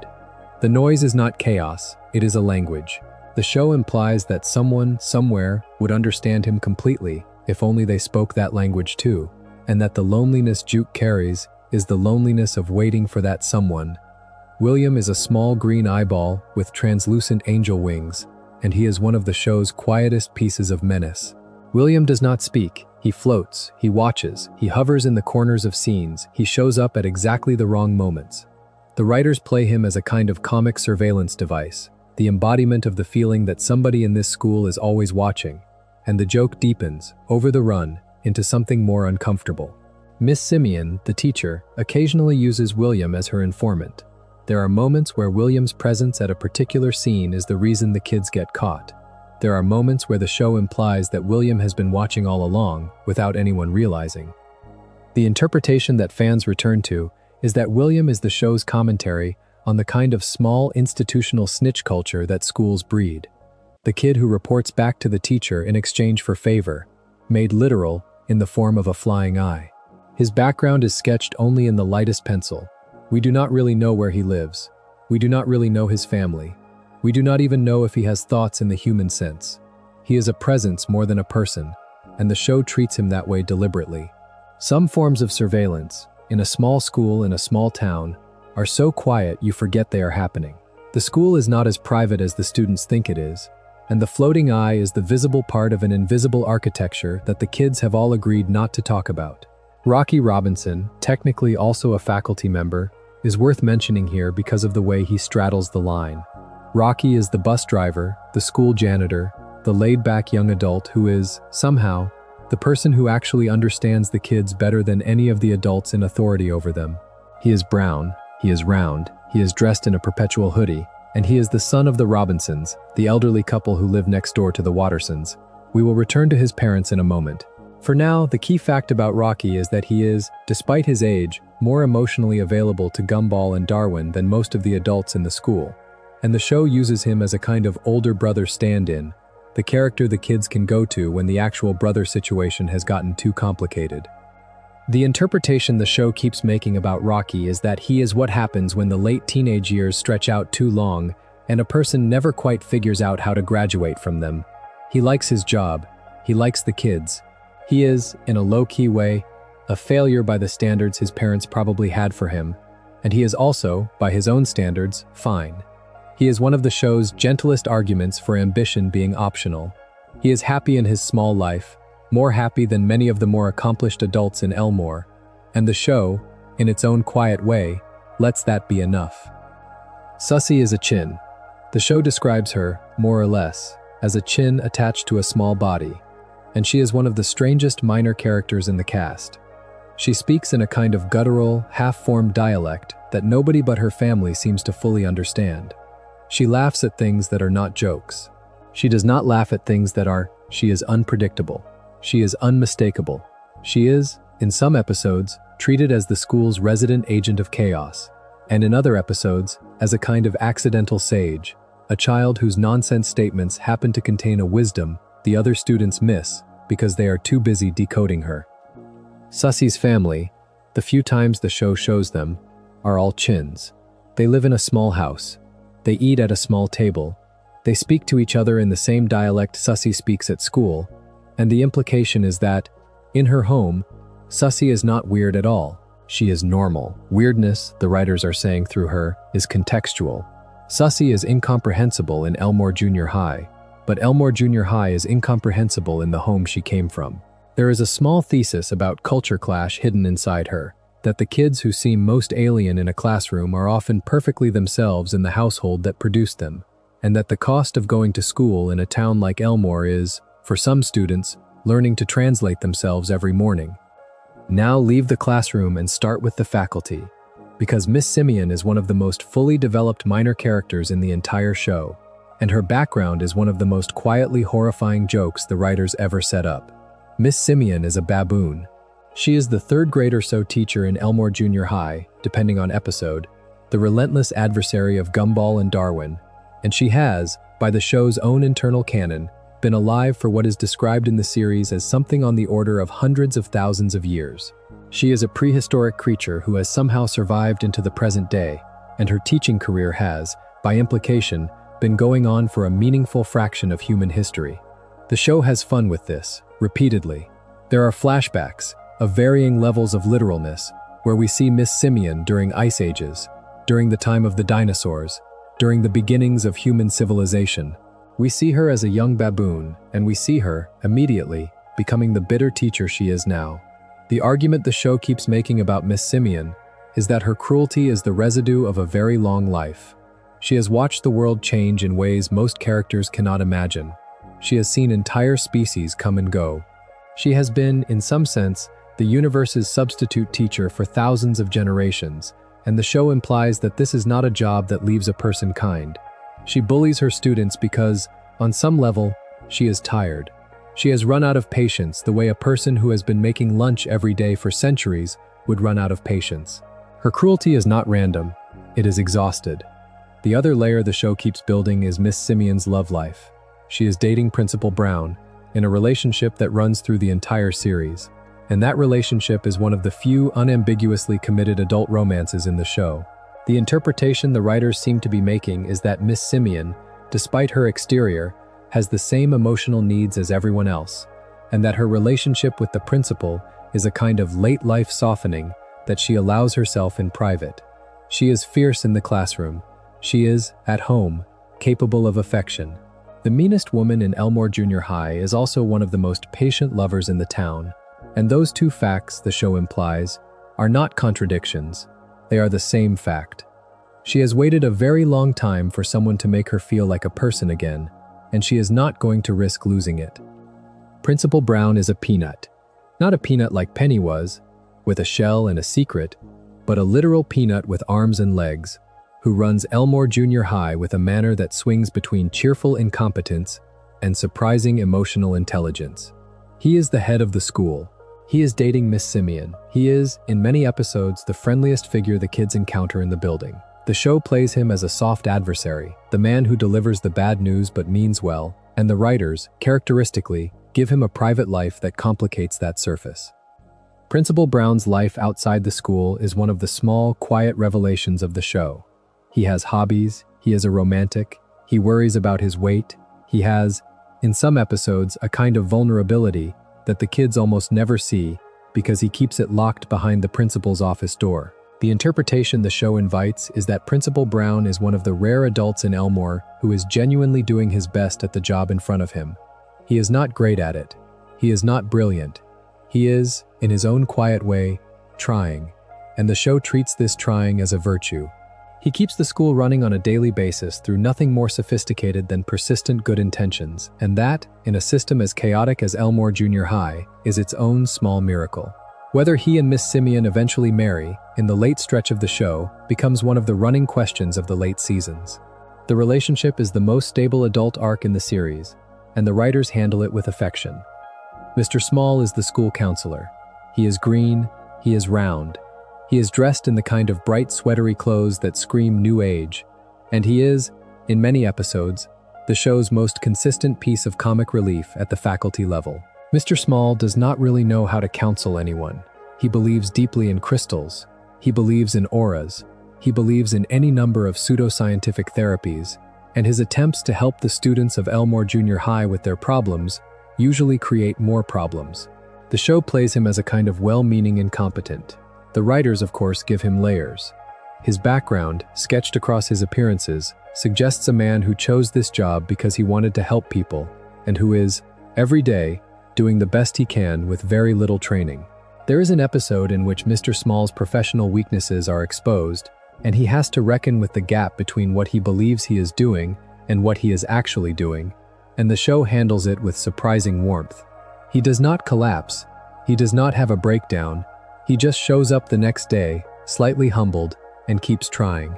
His brother, the wildly more successful Steve Small, occasionally appears, and these appearances are some of the show's funniest, because they let us see the version of Mr. Small that he might have become if he had been a different kind of person, and the version he has become because he is not. Steve is glamorous. Steve is admired. Steve is also, the show implies, a person who has confused success for happiness. Mr. Small, by contrast, is the brother who chose to be useful in a smaller way, and the show is gentle with him for that choice. He is the school's most consistent piece of evidence that the people who are not very good at their jobs can still be doing the most important work, if the work is, in essence, showing up for kids. He shows up, day after day, with his crystals. Coach, often called Coach in the show and sometimes appearing in the show's deep fan transcripts under the family name shared with Jamie, is the school's gym teacher, a small and aggressive figure who is, by most readings, related to Jamie herself. Taken as a whole, the Russo family is one of the show's quiet jokes about heredity. Coach is angry. Jamie is angry. Coach's relationships with the students are mostly a series of bullhorn-assisted shouting matches, and the show plays this for comedy, but the implication is, as with Jamie, that this is a family in which anger is the inherited form of love. Coach is not cruel because she is a sadist. She is cruel because, in her family, that was how affection was demonstrated. Her aggression is the language she learned at home, and in the rare episodes where she softens, you can see the woman who would have been kinder under almost any other roof. Larry Needlemeyer is one of the most heartbreaking minor characters the show ever produced, and he is, in the show's surface presentation, simply the man who works every job in town. Larry is a rock, a small gray rock with arms and legs and a permanently tired expression. He is the cashier at the convenience store. He is the waiter at the restaurant. He is the bus driver. He is the security guard. He is, depending on the episode, behind almost every counter Gumball and Darwin walk up to, and the show, for several seasons, plays this as a running joke. Larry is everywhere. Larry never sleeps. The joke is the omnipresence. Then the show pivots. There is an episode, more than one, in which we see Larry's life from his perspective. We see him tired. We see him underpaid. We see him struggling to keep his head above water in an economy that treats him as a kind of interchangeable utility. We see him living in a small house with a small life. We see him, in one notable sequence, briefly snap, in the way a person who has been working too many jobs for too long eventually snaps. The argument the show is making, in these episodes, is that the running joke was always also a tragedy. Larry is the working-class spine of the whole town, and the comedy of his omnipresence is also the comedy of a man whose labor is so unrecognized that he has become the wallpaper. Larry is one of the show's most pointed pieces of social commentary, played, characteristically, for laughs that have a low and consistent ache under them. He is the kindest rock in Elmore. He is also the most exhausted. The writers, every time they put him on screen, are quietly inviting you to notice that this town is held up by a rock who never gets a break, and that, in a series full of stranger characters with louder problems, his quiet suffering is one of the most universal stories the show has to tell. Tony, often referred to as Tony the taxi driver in the show's wider universe, is one of those characters whose background is mostly implied through the way other characters react to him. He is a small, grumpy figure who drives around Elmore picking up fares, complaining about traffic, and occasionally getting drawn into the misadventures of the Watterson family. The show treats him as an everyman of the working town, alongside Larry, alongside the various other adults whose jobs we glimpse in the background. The writers seem to be making the point that Elmore, like any real town, runs on the labor of people whose names the main characters do not always remember, and that the show is, by including these characters often, paying a small respect to them. Sal Left Thumb is the show's most consistent criminal. He is a thumb, a literal thumb shape with a face and arms, who appears, episode after episode, in the act of robbing banks, convenience stores, and the occasional citizen. He is incompetent. He is determined. He is, in the show's running joke, recognizable everywhere he goes because he is a thumb, and yet he keeps thinking that disguises will work. The argument the show is making through Sal is one of comic existentialism. He is a creature whose physical body has destined him to be obvious, and yet he keeps choosing the one career in which obviousness is fatal. He is, in this reading, a man at war with his own nature, and losing, and the show plays the losing for laughs. There is, occasionally, a sadder note. There are episodes in which Sal expresses, for a moment, an awareness that his life is not working. He glances, briefly, at the gap between who he is and who he wishes he were, and the show, just for a moment, lets the joke stop. Then it resumes. In this small thumb-shaped figure, the show has built one of its quietest portraits of a person whose pride is also his prison. He could be doing anything else. He could choose another career. He does not. He is committed, by some inner logic he cannot escape, to being a thumb who robs places. The show is patient with him, and the patience is, in its own way, the moral. The Robinsons are the Wattersons' next-door neighbors, and they are, by some distance, the meanest characters in the show. Mr. Robinson, often referred to simply as Gaylord Robinson, is a tall, beak-shaped, grumpy figure with a permanently sour expression, and Mrs. Robinson, often called Margaret, is his patient, occasionally weary wife. They are older, they are tired, they have spent their entire adult lives, the show suggests, with Gumball Watterson living next door, ruining their lawn, scaring their cat, and generally interrupting the quiet retirement Mr. Robinson believes he was promised. What makes the Robinsons remarkable in the show is the depth of the writing the series gives Mr. Robinson, in particular. He is not a one-note grump. There are episodes in which we follow him into his own life and discover that he is, in his way, ambitious. He wants to be a children's entertainer. He wants, secretly, to be loved by children. The cruel joke of his life is that the children who live next door to him have decided, for their own reasons, that he is the enemy, and the conflict between his secret desire to be adored and his daily experience of being tormented by the Wattersons is one of the show's longest and saddest running arcs. He plays children's songs on his keyboard. He records videos he is sure will make him famous.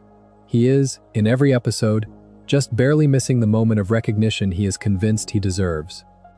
The argument the show keeps making about Mr. Robinson is that he is what happens when a person spends their whole life chasing a particular form of validation and never gets it. He is bitter, the writers imply, because he has waited too long. The bitterness has become his shape. There are moments, however, where the Watterson kids accidentally give him a fragment of what he wanted, and his entire face changes. The show is, in its way, kinder to Mr. Robinson than it pretends to be. It keeps offering him these small moments, even as it lets the larger arc remain unresolved. He is, at heart, a frustrated artist, and the show, which is itself made by frustrated artists who eventually got their show, is gentle with him. Mrs. Robinson, his wife, is one of the show's most underrated characters, in the literal sense that she is barely rated at all. She is small, she is quiet, she is, in nearly every appearance, the more sensible of the two Robinsons, the one trying to manage her husband's moods, the one who looks out the window at the Wattersons and sees, occasionally, the children that her husband cannot quite let himself see. The show implies that her marriage is, in its way, a long act of patience, that she has stayed with Mr. Robinson because she loves the parts of him he no longer shows, and that her continued kindness, on rare occasions extended to Gumball and Darwin themselves, is one of the small remaining lights in their household. She is the reason the Robinson marriage has lasted at all, and the cost of being the reason is that nobody, including her husband, notices. Their son, Rocky, the school bus driver we met earlier, completes the picture. The Robinsons had a son. He grew up, he moved out, mostly, although the show keeps him in their orbit. He works at the Wattersons' children's school. He is, in some quiet way, the bridge between the angry household that produced him and the chaotic household it spent his childhood resenting.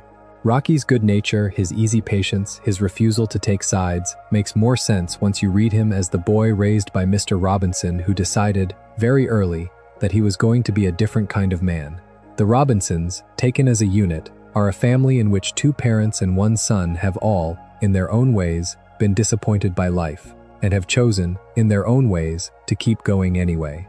Rob is the character the show waited the longest to make matter, and once he started mattering, he did not stop. In the early seasons, Rob was barely a character at all. He was a small Cyclops figure in the background of crowd scenes, a one-off student with a single eye and an unremarkable design, the kind of background filler that exists in every classroom shot purely to make the room look full. By the writer's own admission in interviews around the run, they did not initially plan for Rob to become anything more than that. Then they noticed him in their own animation, and the show, which loves to make commentary out of its own production, decided to ask a question. What happens to a character the audience does not remember? What happens to a person who was drawn in once and never used again? Where do they go? The answer the show gave is the void. The void is, in the series mythology, a kind of trash dimension where forgotten and deleted things from the world of Elmore end up. Failed jokes, abandoned drawings, episodes that did not air, characters the writers stopped using. It is a literal place inside the show, and it is one of the most quietly haunting concepts the series ever introduced. It is the negative space behind every cheerful frame, the implication that, for every character we are seeing, there are others we are not. Rob falls into the void during an episode about a botched piece of family chaos, and the show forgets him there. When he returns, he is changed. The boy who came out of the void is no longer the unremarkable background figure he was before. He is angry. He is articulate. He has, in his time outside the show, gained an awareness of his own existence as a character that none of the other students in Elmore possess. He knows he is in a show. He knows the show forgot him. He knows the show could have helped him and did not. From that moment on, Rob becomes the closest thing the Amazing World of Gumball ever has to a true antagonist. And the brilliance of his arc, the reason he works as a villain in a show that has resisted villains for most of its run, is that the show does not pretend he is wrong. He is, in some moral sense, right. The show did forget him. The show did consign him to nothing. The show is, by his evidence, capable of producing real suffering for characters whose only crime is that nobody made them protagonists. Rob's arc across the later seasons becomes, in essence, the arc of an angry man seeking revenge on his own narrative. He wants the show to acknowledge him. He wants Gumball, the boy at the center of every story, to recognize that there is a cost to being in the center, and that someone has been paying it. The writers handle this with surprising patience. They do not redeem him cheaply. They do not turn him into a friend. They let him remain dangerous, and they let his arguments remain unanswered, and they keep building toward a finale that the show, before it ended, could only sketch. Rob is, by some distance, the most metafictional figure in the show, and possibly in any kids' show of its era. He is a character who has discovered that he is a character. He is a person whose grievance is with the writers.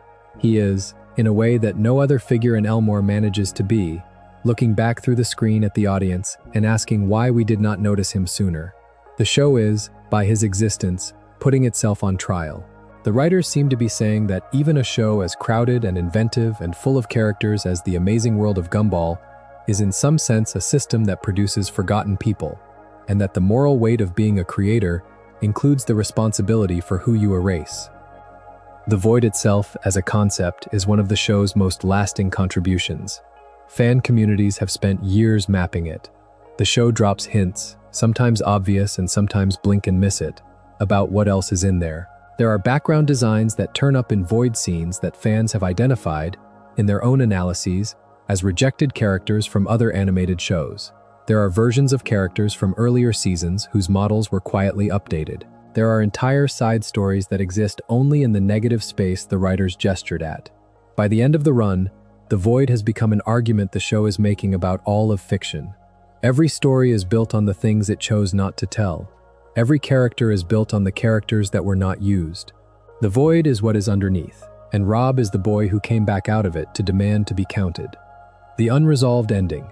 The Amazing World of Gumball ended its main run on a cliffhanger involving the inversion, an event that turns the world of Elmore upside down, in which Rob plays a central role. The show was not allowed to finish that arc in its original television run.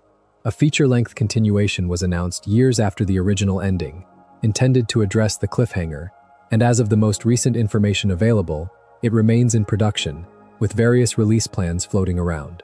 Anything I say about the resolution of Rob's story should therefore be flagged twice over. Nothing official has confirmed what happens next. Fans have built dozens of theories about how the writers intend to land the plane, ranging from a redemption arc to a complete reset to a deeper metafictional twist. One reading often pointed to in fan analysis is that Rob will become not the antagonist of the finale, but a kind of co-protagonist. A character whose grievance forces Gumball to actually confront the fact that he is in a constructed world. The show has not confirmed this. The writers have, in interviews, hinted at the emotional shape of the ending without committing to specifics. The honest truth is that, until the continuation airs in full, Rob's story ends with his return from the void and the long, quiet question of what the show plans to do about him. That question is itself, perhaps, the show's largest character. The dad, sometimes called the Universe Dad in fan discussions, is one of the show's strangest minor appearances. He shows up rarely.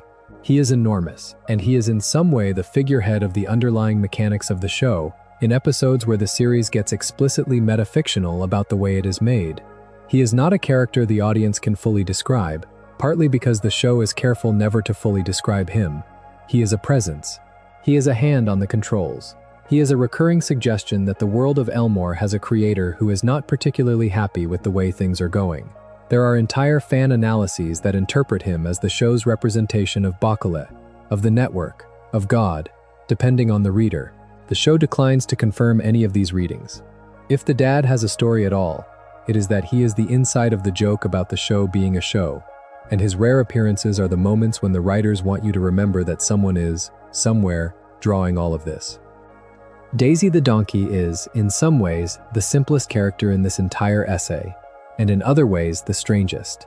She is the mascot of a children's brand that exists inside Elmore, a small purple donkey in a pink dress who appears on lunchboxes, on cereal commercials, on advertisements in the background of scenes. She is, on the surface, a cheerful corporate logo. She is, in episodes that center her, something more disturbing.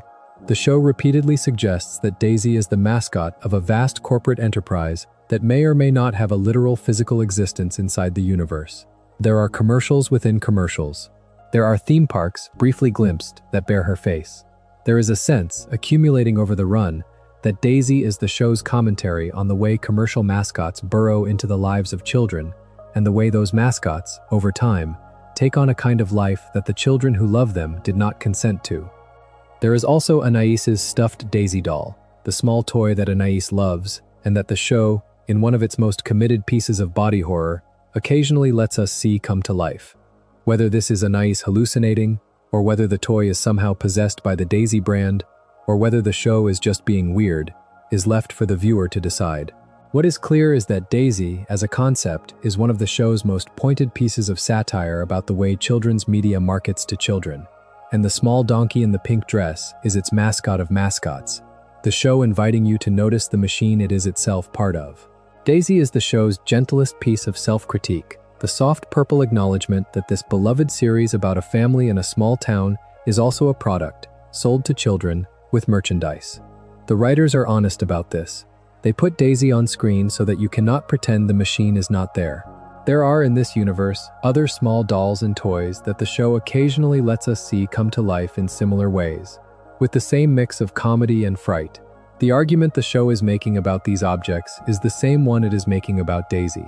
Children's toys are, in this town, alive in ways the children do not always realize, and the love poured into a stuffed animal does not just disappear when the child is not looking.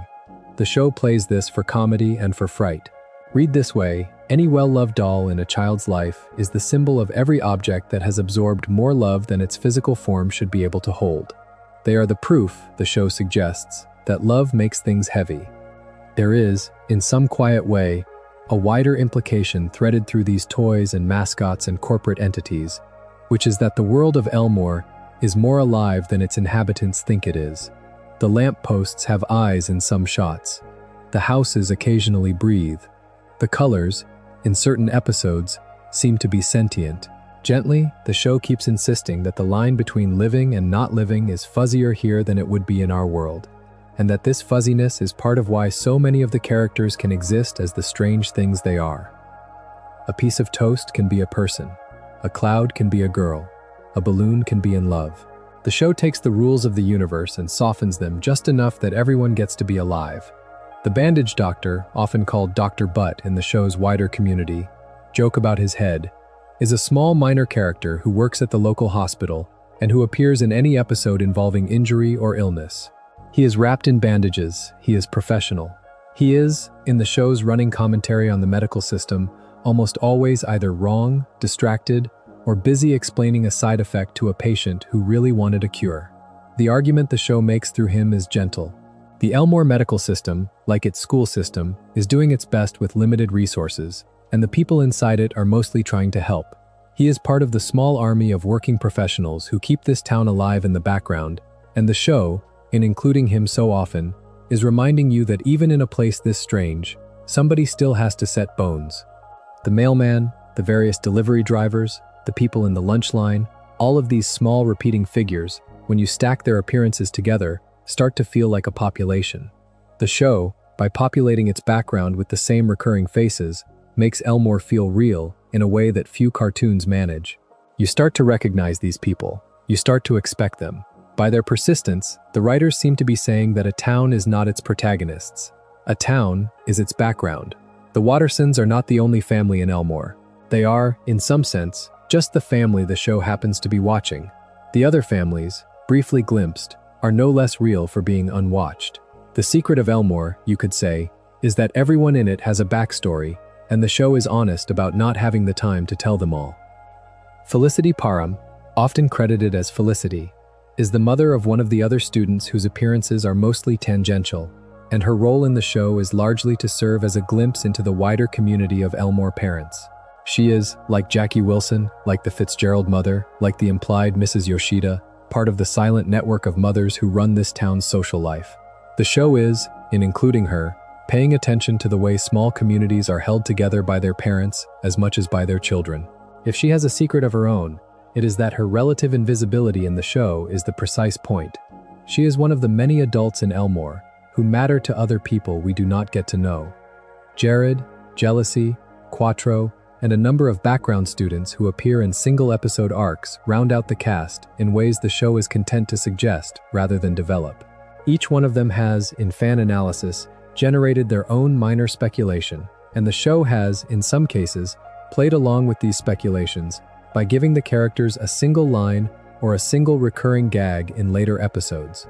The argument under all of this is the same argument the show has been making the whole time. There are hundreds of people in this town.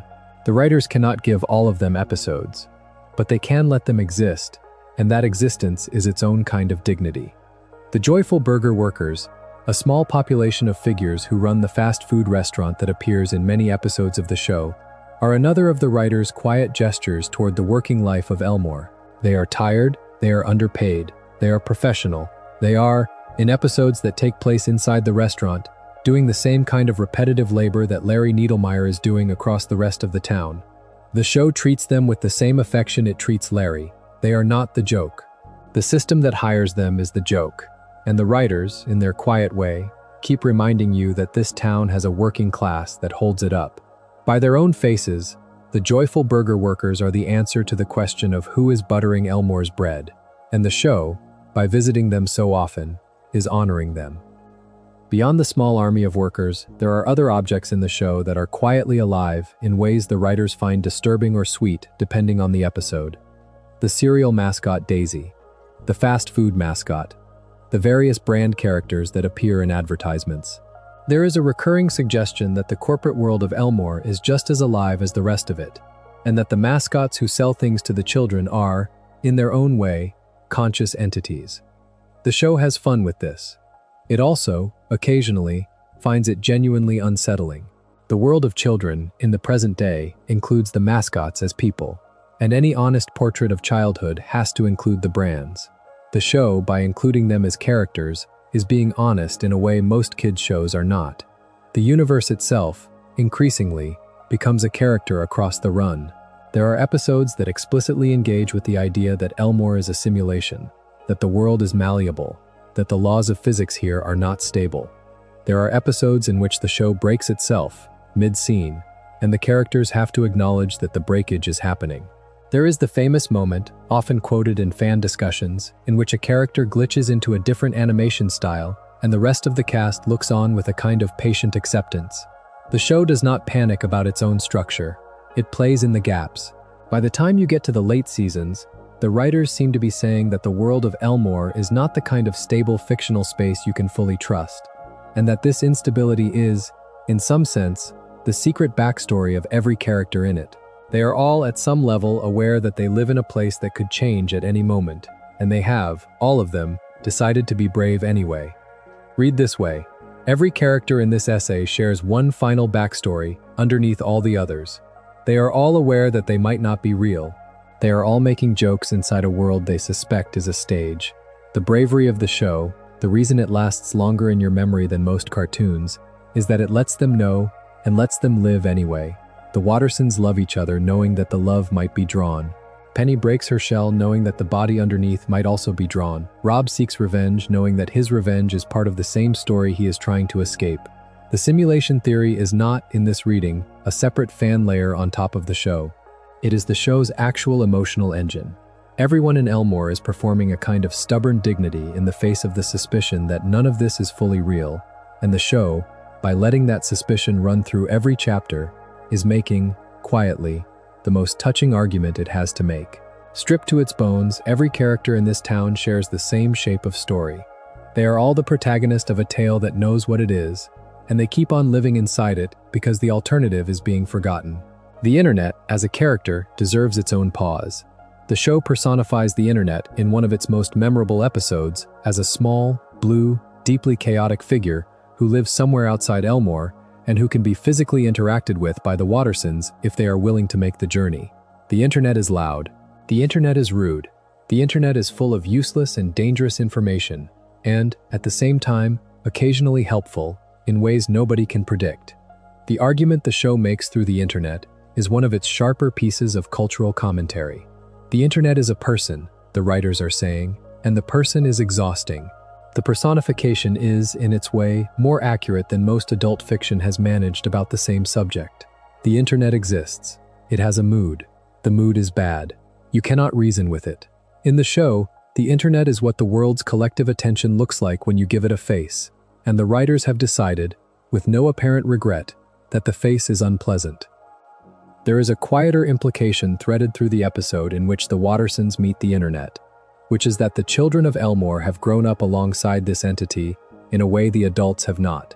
Gumball and Darwin and Anais are, in their generation, the first kids in their town to know that the internet is a person, and the show has fun with what that means for the way they relate to it. They are familiar with it. They have made peace with its moods. They know how to use it without losing themselves to it. The show is, in this small piece of writing, making the kind of generational argument that animation rarely makes carefully, and the internet ends up functioning, by being a person, as an indictment of the adults in the town who treat it as a tool. The kids know better. The Donut Sheriff, often called Donut Cop in episodes and credited variously, is a small donut-shaped figure who serves as Elmore's primary visible law enforcement. He is overweight, he is underpaid, he is doing his best, and his appearances in the show usually involve a small comic set piece in which his role as a police officer is overwhelmed by his more human role as a donut who is also a father, also a husband, also a person trying to get through his day. The show treats him with a surprising softness. There are episodes in which he is genuinely the source of comic exhaustion. There are also episodes in which his attempt to do his job is gently exposed as the work of a person who is too small for the system he is part of. The argument the show makes through the Donut Sheriff is one of its most consistent. The institutions in Elmore are run by people, and the people are working with less than they need. They are tired, they are doing their best. They are not the bad guys. The show, in a tradition that sets it apart from many of its contemporaries, refuses to make individual workers into the villains of the systems that grind them. The villains, if the show has any, are the systems themselves, and the people inside the systems are mostly just trying to clock out at the end of the shift. He is one of the show's most consistent pieces of compassion, given the form of a small fried snack. There are background characters across Elmore who deserve at least a name. The cashier at the convenience store, often the same character Larry is when Larry is wearing his store hat, is one of the show's most repeating extras. The lunch lady at the school, a small soft figure who serves food the kids cannot identify, is another. The various drivers, mechanics, garbage collectors, dog walkers, and shopkeepers who fill out the back of every shot are the chorus of Elmore. The show, by drawing them with care and using the same models repeatedly, makes a quiet argument about the moral weight of background characters in any fictional world. They are not nothing. They are the architecture of a town. They give weight to the protagonists by being there to walk past. There is also Patrick the lunch table, Anton the toast, the various bullies and the various kindnesses, and the various small subplots that drift through the show, never quite getting an episode of their own but always quietly there. By including them so consistently, the writers keep making the same gesture, which is that Elmore is a town with depth, even in places the camera is not pointing. Taken together, these figures are the show's most honest tribute to the fact that it does not have time to tell every story in full, and that the gesture toward their existence is the most honest thank you it can offer. They are real, in the only way characters can be real, which is that they keep showing up. There are, in the late stretch of the show, episodes that take the structure of a documentary, or that play with the rules of episodic television itself, or that briefly invert the show's perspective and let a background character become the focus. There is an episode that follows a banana through his day. There is an episode that lets us into the inner life of a particularly forgotten student. There is an episode in which the show, for several minutes, becomes a different show entirely, with different characters and different rhythms, and then returns. The argument under all of this experimentation is that the world of Elmore is much larger than the show, and that the writers are aware of how much they are leaving out. The whole project of the Amazing World of Gumball, in this reading, is the writers trying to gesture, gently, toward the depth of the world they had built, and the small experimental episodes are the closest they could come to telling stories they did not have time to tell. It is worth pausing, for a moment, on the real-world context of all of this, because the show was not made in a vacuum, and the people who made it have been more open in interviews than is usual for a children's animation. The Amazing World of Gumball was created by Ben Bocquelet, a French animator who pitched the show to the network after a long career in advertising. The look of the show, which combines hand-drawn characters, photographic backgrounds, three-dimensional models, claymation, puppetry, and a handful of other techniques, was developed over several years and several pilots. The original voice of Gumball was provided by a series of child actors, each of whom aged out of the role as their voices changed, which is why, if you watch the show in order, Gumball sounds slightly different in different stretches of the run. The same is true of Darwin.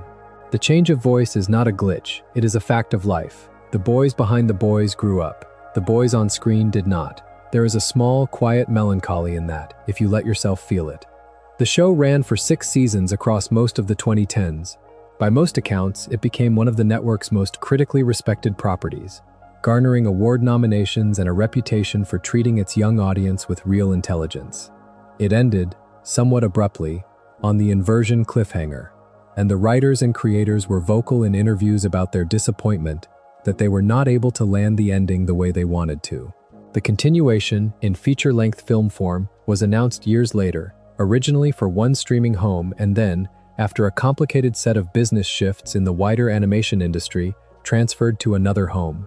As of the most recent information that is widely available, the continuation is in production and is intended to address the cliffhanger, but specifics about its precise release and contents remain in flux.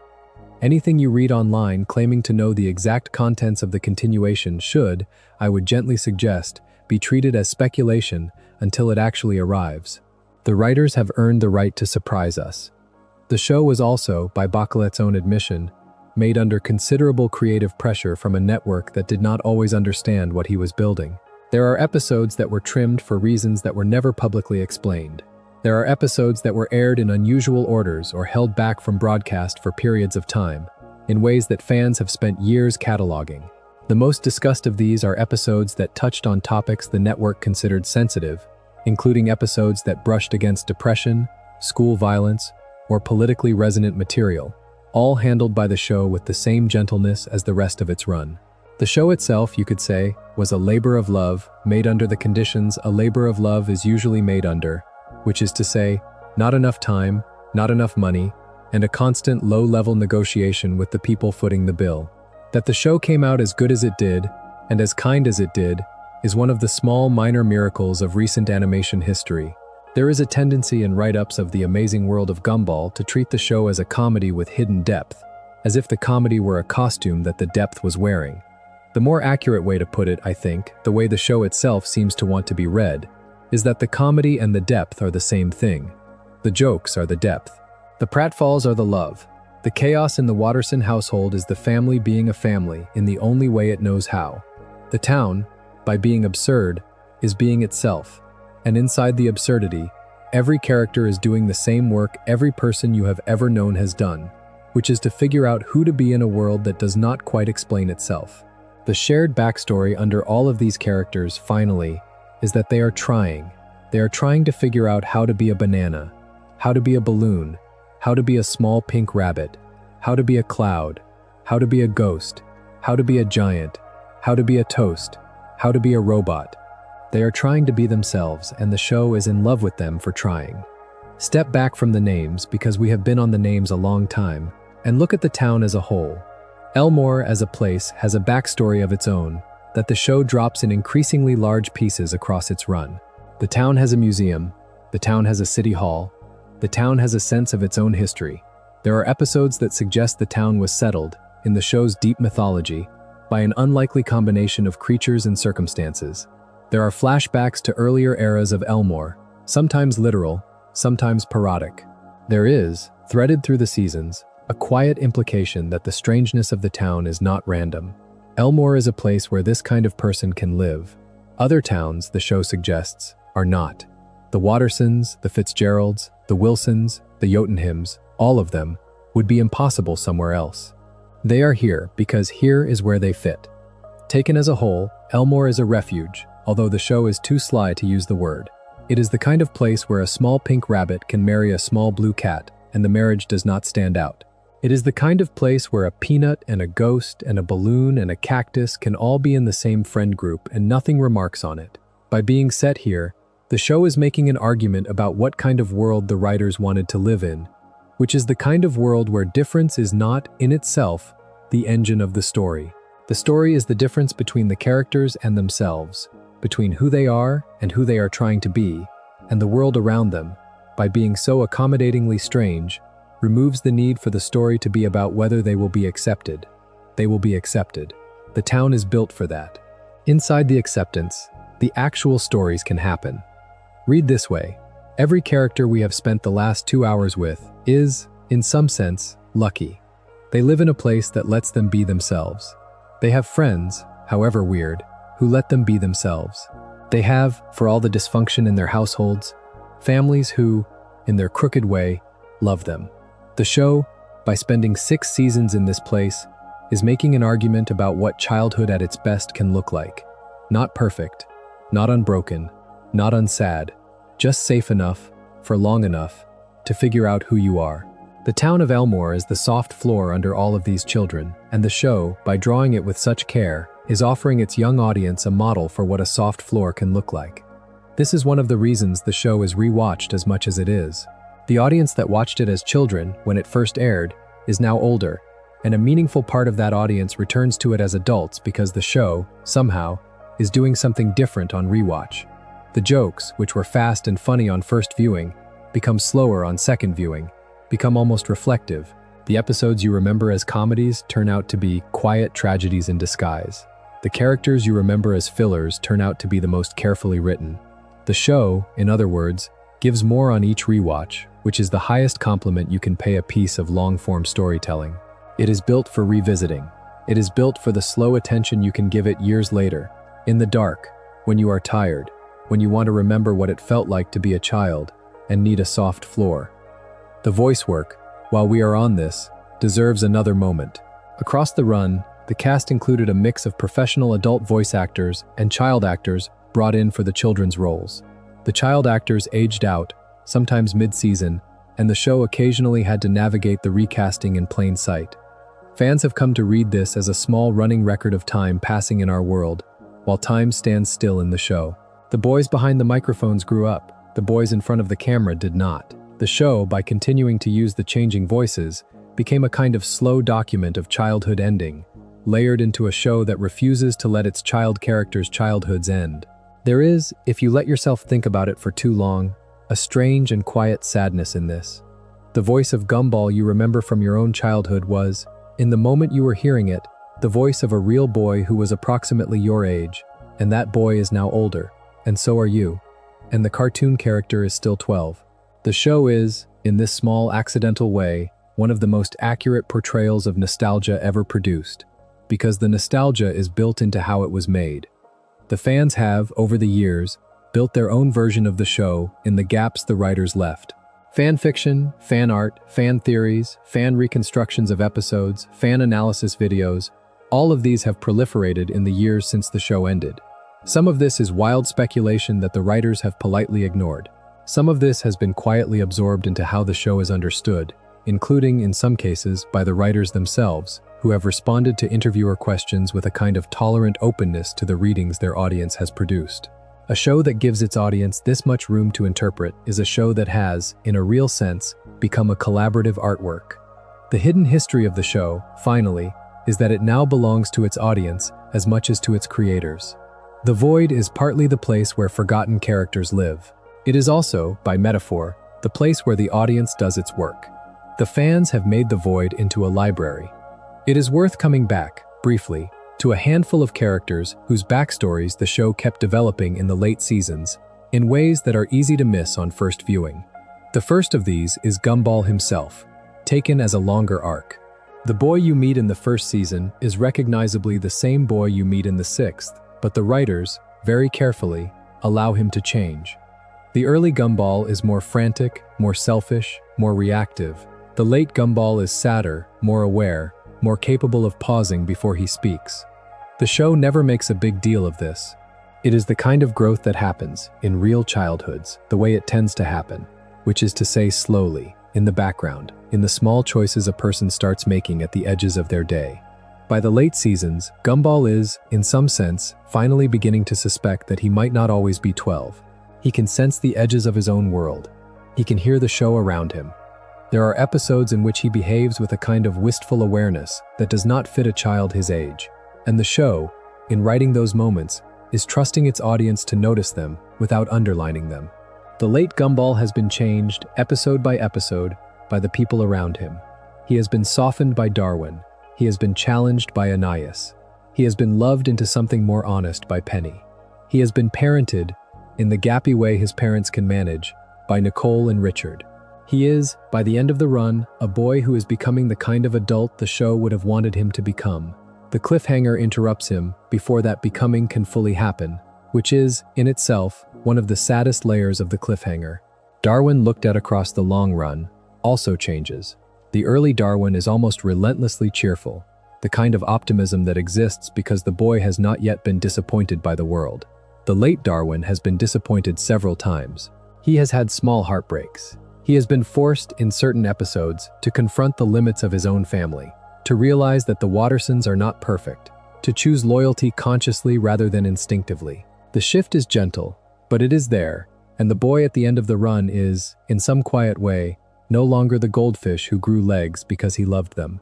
He is, by then, a brother who has chosen them, over and over, including on the days when choosing them was hard. The argument the show makes about Darwin's arc is that the love that turned him from a fish into a boy was the first decision in a long chain of decisions, and that the deeper he becomes part of the family, the more those decisions cost him, and the more they mean. Late Darwin is, in his quiet way, the bravest character in the show. Anais grows up too, although the show is careful to keep her 4 years old throughout. The growth is internal. Her face is a little more wary in late episodes. Her tone is a little less impatient. She has, in some sense, come to terms with the fact that her family will not catch up to her intellect, and she has chosen, after much frustration, to love them anyway. There are scenes in the late seasons in which Anais lets herself be a small child in front of her brothers, and they do not point at her for it, and she lets the moment land, and the warmth in those scenes is one of the show's most underrated pieces of writing. Late Anais has learned how to be little, on purpose, with people who do not require her to perform her largeness all the time. That, the show implies, is one of the gifts of having a family at all, no matter how strange the family is. Nicole and Richard, as a married couple, deserve one final pause. The show has been, all along, a quiet portrait of a marriage. You can read the entire series as an argument about what it looks like when two people, both raised badly in different ways, decide to build something together. They fail, they succeed, they yell, they forgive, they drift, and they come back. By sitting inside their household for 6 seasons, the show has shown its young audience more of an actual marriage than most adult fiction shows, in less time. The Watterson marriage, in this reading, is the show's most committed argument. Love, the writers seem to be saying, is not a feeling you have. It is a practice you do, day after day, in a small blue house, against the inheritance of 2 damaged families, with 3 children watching. That is the work. The show watches it for well over 200 episodes, and it is honest about how hard it is, and it is honest about how worth it is. Penny, by the end of the run, has grown into one of the most well-written girlfriend characters in animation, partly because the show stopped letting her be a girlfriend in the smaller sense, and let her be a person. By the late seasons, she has her own friends, her own arcs, her own moments without Gumball, and the show treats her as a full citizen of the cast.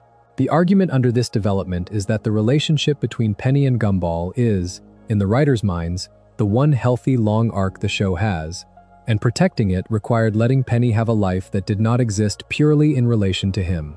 Late Penny has, finally, become the central character of her own story, and her relationship with Gumball is now, in healthy fashion, just one piece of that story rather than the whole of it. They are, by the time the show ends on the cliffhanger, recognizably a couple in the adult sense. They have learned how to be themselves around each other. There is one more figure worth considering, one who is not quite a character, but appears in the show often enough to deserve a paragraph. The narrator of the show, when there is one, is usually Gumball himself, in his own internal monologue. There are episodes, however, in which the narration breaks out of Gumball's head and becomes something else. There is a recurring quiet voice that addresses the audience directly in a handful of more experimental episodes, and the identity of this voice is one of the more discussed, unresolved questions in the show's wider fan analysis. Some readings hold that it is the dad. Some readings hold that it is the show itself becoming self-aware. Some readings hold that it is the audience, in some quiet way, made into a character. The writers have never officially confirmed which, if any, is correct. If there is a story to the narrator at all, it is that the show has, in some sense, been keeping a quiet observer in its margins all along.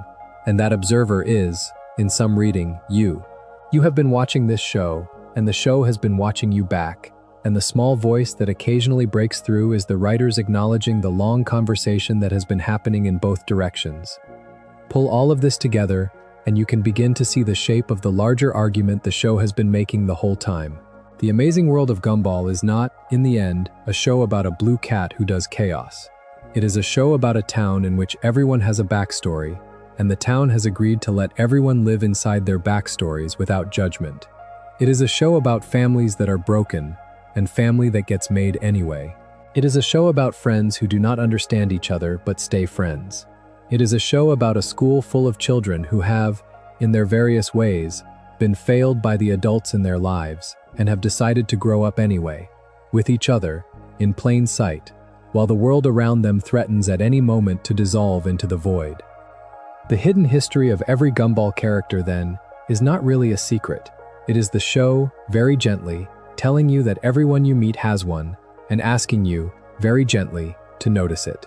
The cat has one, the fish has one, the rabbit has one, the cloud has one, the toast has one, the thumb has one, the rock has one, the eye has one, the chin has one, the peanut has one, the cactus has one, the giant has one, the witch has one, the robot has one, the flower has one, the piece of paper has one, the ghost has one, the dinosaur has one, the baboon has one, the principal has one, the counselor has one, the cyclops has one, the internet has one, the donkey on the cereal box has one, the town has one, the show has one, you have one.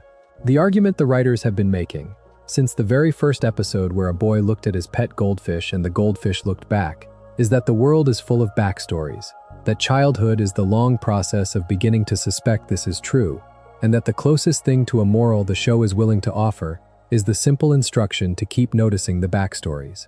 Notice them in your own town, notice them in the people you walk past, notice them in the friends you have decided you already understand. Notice them, the show says, because the alternative is becoming Rob. The alternative is the void. The alternative is being the kind of person who treats other people as background. And the show, by being so populated, by having drawn so many small, careful figures around the edges of every frame, has spent 6 seasons quietly asking you not to be that kind of person. If you have followed me this far, the lights are probably already low, and the night has probably already softened around you. The Amazing World of Gumball is, in some sense, the perfect show to fall asleep to, because it is so warm in its bones. It does not raise its voice. It does not need you to keep up. It will keep doing what it does whether you are awake for the next scene or not. And it will be here when you wake up, in reruns, in clips, in the long memory of a generation of viewers who watched it as it aired, and now return to it the way people return to old friends. There is a kind of company the show offers that does not require anything from you. It just keeps drawing its small town, its small school, its small family, and inviting you to be there with it. There is a wider point, finally, to make about this show and its place in the wider culture, and it is worth lingering on, because it is the kind of point that does not quite get made in the surface coverage of children's animation. The Amazing World of Gumball arrived at a moment when much of children's television was trying to become more cynical, more meta, more aware of itself in ways that often pulled the audience out of the story rather than in. The show participated in that meta turn. It was self-aware. It broke its own rules. It commented on its own production. The difference, and it is a meaningful one, is that the Amazing World of Gumball never let its self-awareness become coldness. The metafiction in the show, the simulation jokes, the visual style jokes, the void, were never the point. The point was always the characters, and the metafiction was always in service of the characters' situations. Rob is angry because the writers forgot him, and the show takes his anger seriously, and the seriousness is what makes the metafiction land. Compare this to other shows of the era that used metafiction primarily to make their audience feel clever for noticing it, and you can see why the Amazing World of Gumball has lasted. The cleverness is not the product. The kindness is the product, and the cleverness is a delivery system. This is why, when you scroll through the late-night sleep tags on the internet, you keep finding people returning to this show. It is gentle without being condescending. It is sad without being cruel. It is strange without being cold. It contains, in the form of small drawings, a soft moral pedagogy that nobody asked it to provide, but that it provided anyway. It treats children's loneliness as real. It treats parents' regret as real. It treats grandparents' guilt as real. It treats the working class as real. It treats fragility as real. It treats love as real. It is, For a network show that started as a pile of advertising cast-offs, an unusually serious piece of work, and the seriousness is, again, never humorless. The humor is the seriousness in disguise. The seriousness is the humor with the lights turned low. There are, of course, things the show did not do, and a complete portrait should at least acknowledge them. There are characters who got shortchanged. There are arcs that did not land. There are episodes that aged poorly or that, in the rearview mirror, feel out of step with how the rest of the show was being made. There are jokes that the show regretted, in the way every long-running show eventually regrets jokes. The writers have been gracious about this in interviews. They have not pretended the show was perfect. They have, instead, made the more useful claim, which is that they were trying to do something difficult, and that the imperfect result is what trying looks like. The writers themselves, you could say, were a small team doing too much with not enough time, and the show that came out of them is, accordingly, one of the most personal pieces of mass-produced animation in recent memory. The fingerprints are all over it. And we have not even touched in any depth on the way the show treats the town's history. There are episodes that suggest Elmore has a deeper past than it lets on, that it has memory, that the buildings remember the things that happened in them. There are episodes that play with time travel in ways that are technically light but emotionally heavy. There are episodes that suggest that the children, while they are not aging in the visible sense, are in some quieter sense moving through time at the speed of their viewers. The town is older than its inhabitants. The town will be there after them.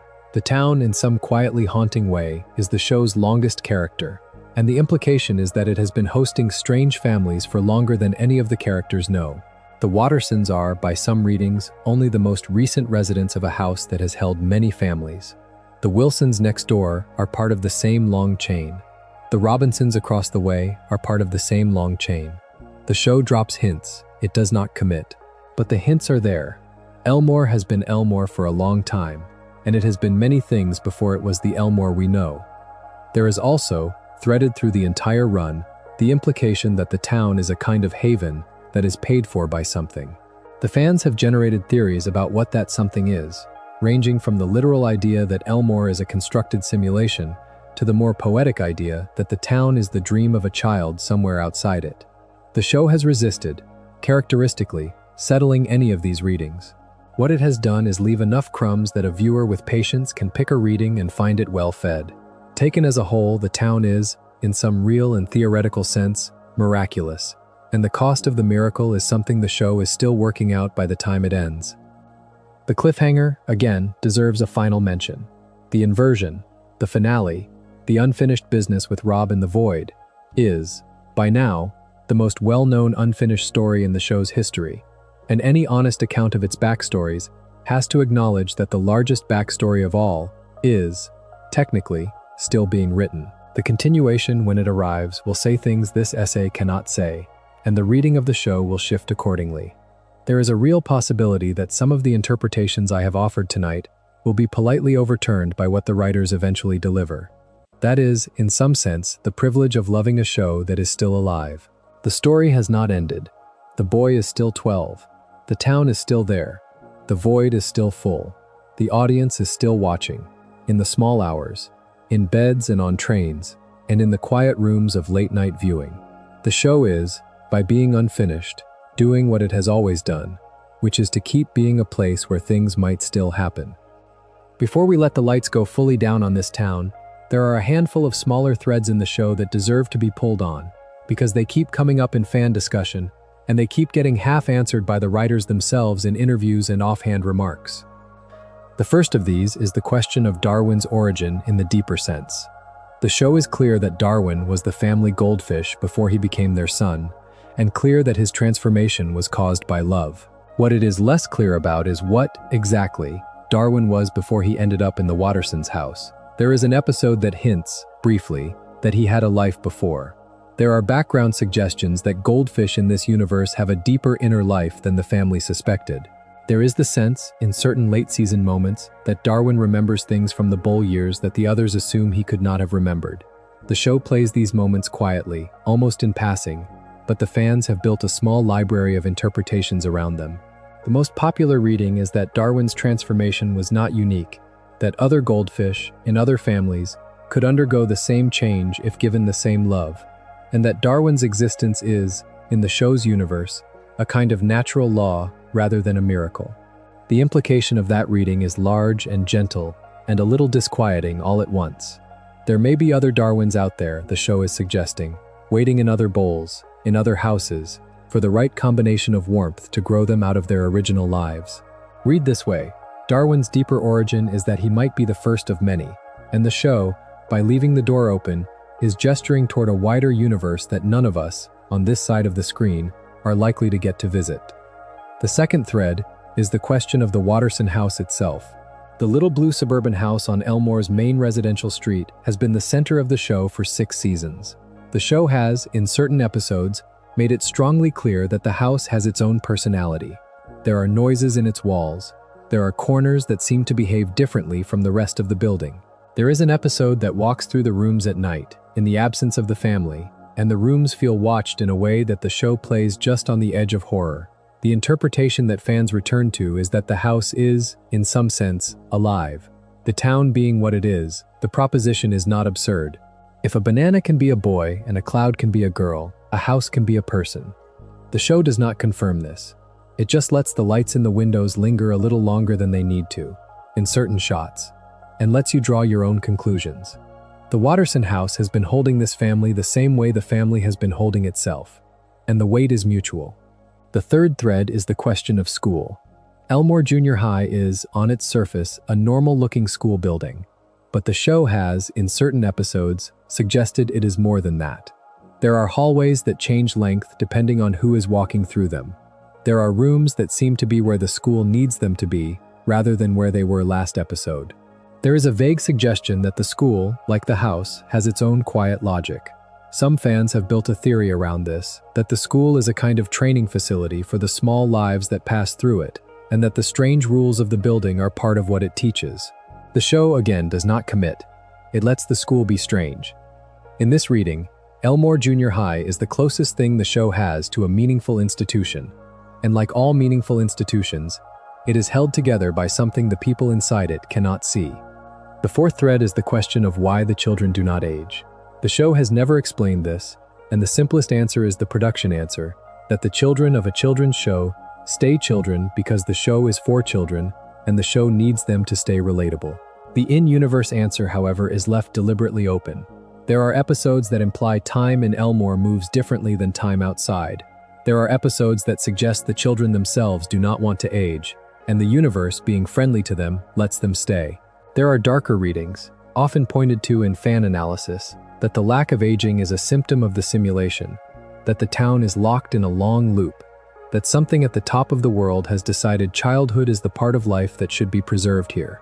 The show never settles it. The writers have chosen, for whatever reason, to give the audience an unending childhood to revisit, and the cost of that gift is the small and quiet sadness of knowing that real childhood does not last, and that this one, in some way, has had to. The fifth thread, and the one we will leave on, is the question of who, in the end, is telling this story. The narrator that occasionally surfaces, the meta-jokes that occasionally land, the way the show keeps acknowledging its own existence, all suggest a teller. The teller is not named. The teller is not credited. The teller is, perhaps, the show itself, becomes self-aware over the course of its run. Or perhaps the teller is the audience, made into a character by the act of watching for long enough. Or perhaps the teller is the dad, that great and rare presence whose role in the deeper machinery of the show is left almost entirely up to fan reading. The show offers no answer. It offers instead a suggestion. Stories, the show implies, are always being told. There is no story without someone telling it. Read this way. Every Gumball character shares one last thing in common. They are inside a story that someone has been telling, with care, for 6 seasons. The teller has been gentle with them. The teller has been gentle with you. The teller will, when the continuation arrives, presumably tell the rest. And until then, the show is doing what it has always done, which is to remain on the shelf, available, waiting for whoever needs it. So this is where we land tonight. 6 seasons of careful, weird, gentle, sad, funny, ferociously well-written animation. A town full of people who are, by your best efforts to count them, in the high hundreds, all of whom the show has, in some way, given a backstory to. A blue cat at the center who is, by the end, Slightly less of a boy, and slightly more of a person than when we met him. A goldfish who chose to be his brother and has kept choosing. A small rabbit who is too smart for her family and who has, by the time we leave her, started to love them anyway. A mother holding herself together with the hands she is using to hold everyone else together. A father who stayed. A peanut who broke her shell. A ghost girl who let herself laugh. A balloon boy who was kind enough to deserve it. A cactus girl who was patient enough to receive it. A cloud who needed more attention than she got. A toast boy who knew he was disposable and chose to be brave anyway. A robot who is becoming a friend. A giant who is too large for his life. A witch who has spent her own life trying to keep him small enough to hold. A rock who has been everywhere. A thumb who keeps trying. A neighbor who keeps almost being seen. A Cyclops boy who came back from the void with a list. A town that has, somehow, kept all of them in the frame. If you came here to fall asleep, the show could not have suited the format more precisely. It is built out of slow generosity. It rewards patience. It is, in its own quiet way, on your side. The Amazing World of Gumball is the kind of work that does not need you awake to be valuable. It is the kind of work that loves you sleeping, the way a good parent loves a child sleeping, with relief and tenderness and a hope that the dreams are gentle ones. Drift off whenever you need to. The show will keep going. Elmore is built for the small hours. The blue cat will be there in the morning, in reruns, in your memory, in the long, quiet way that good fiction installs itself in a life. And if you have made it this far without sleeping yet, settle a little deeper into the dark, because we are nearly done. If you enjoyed the video, make sure to subscribe, and I'll see you in the next one.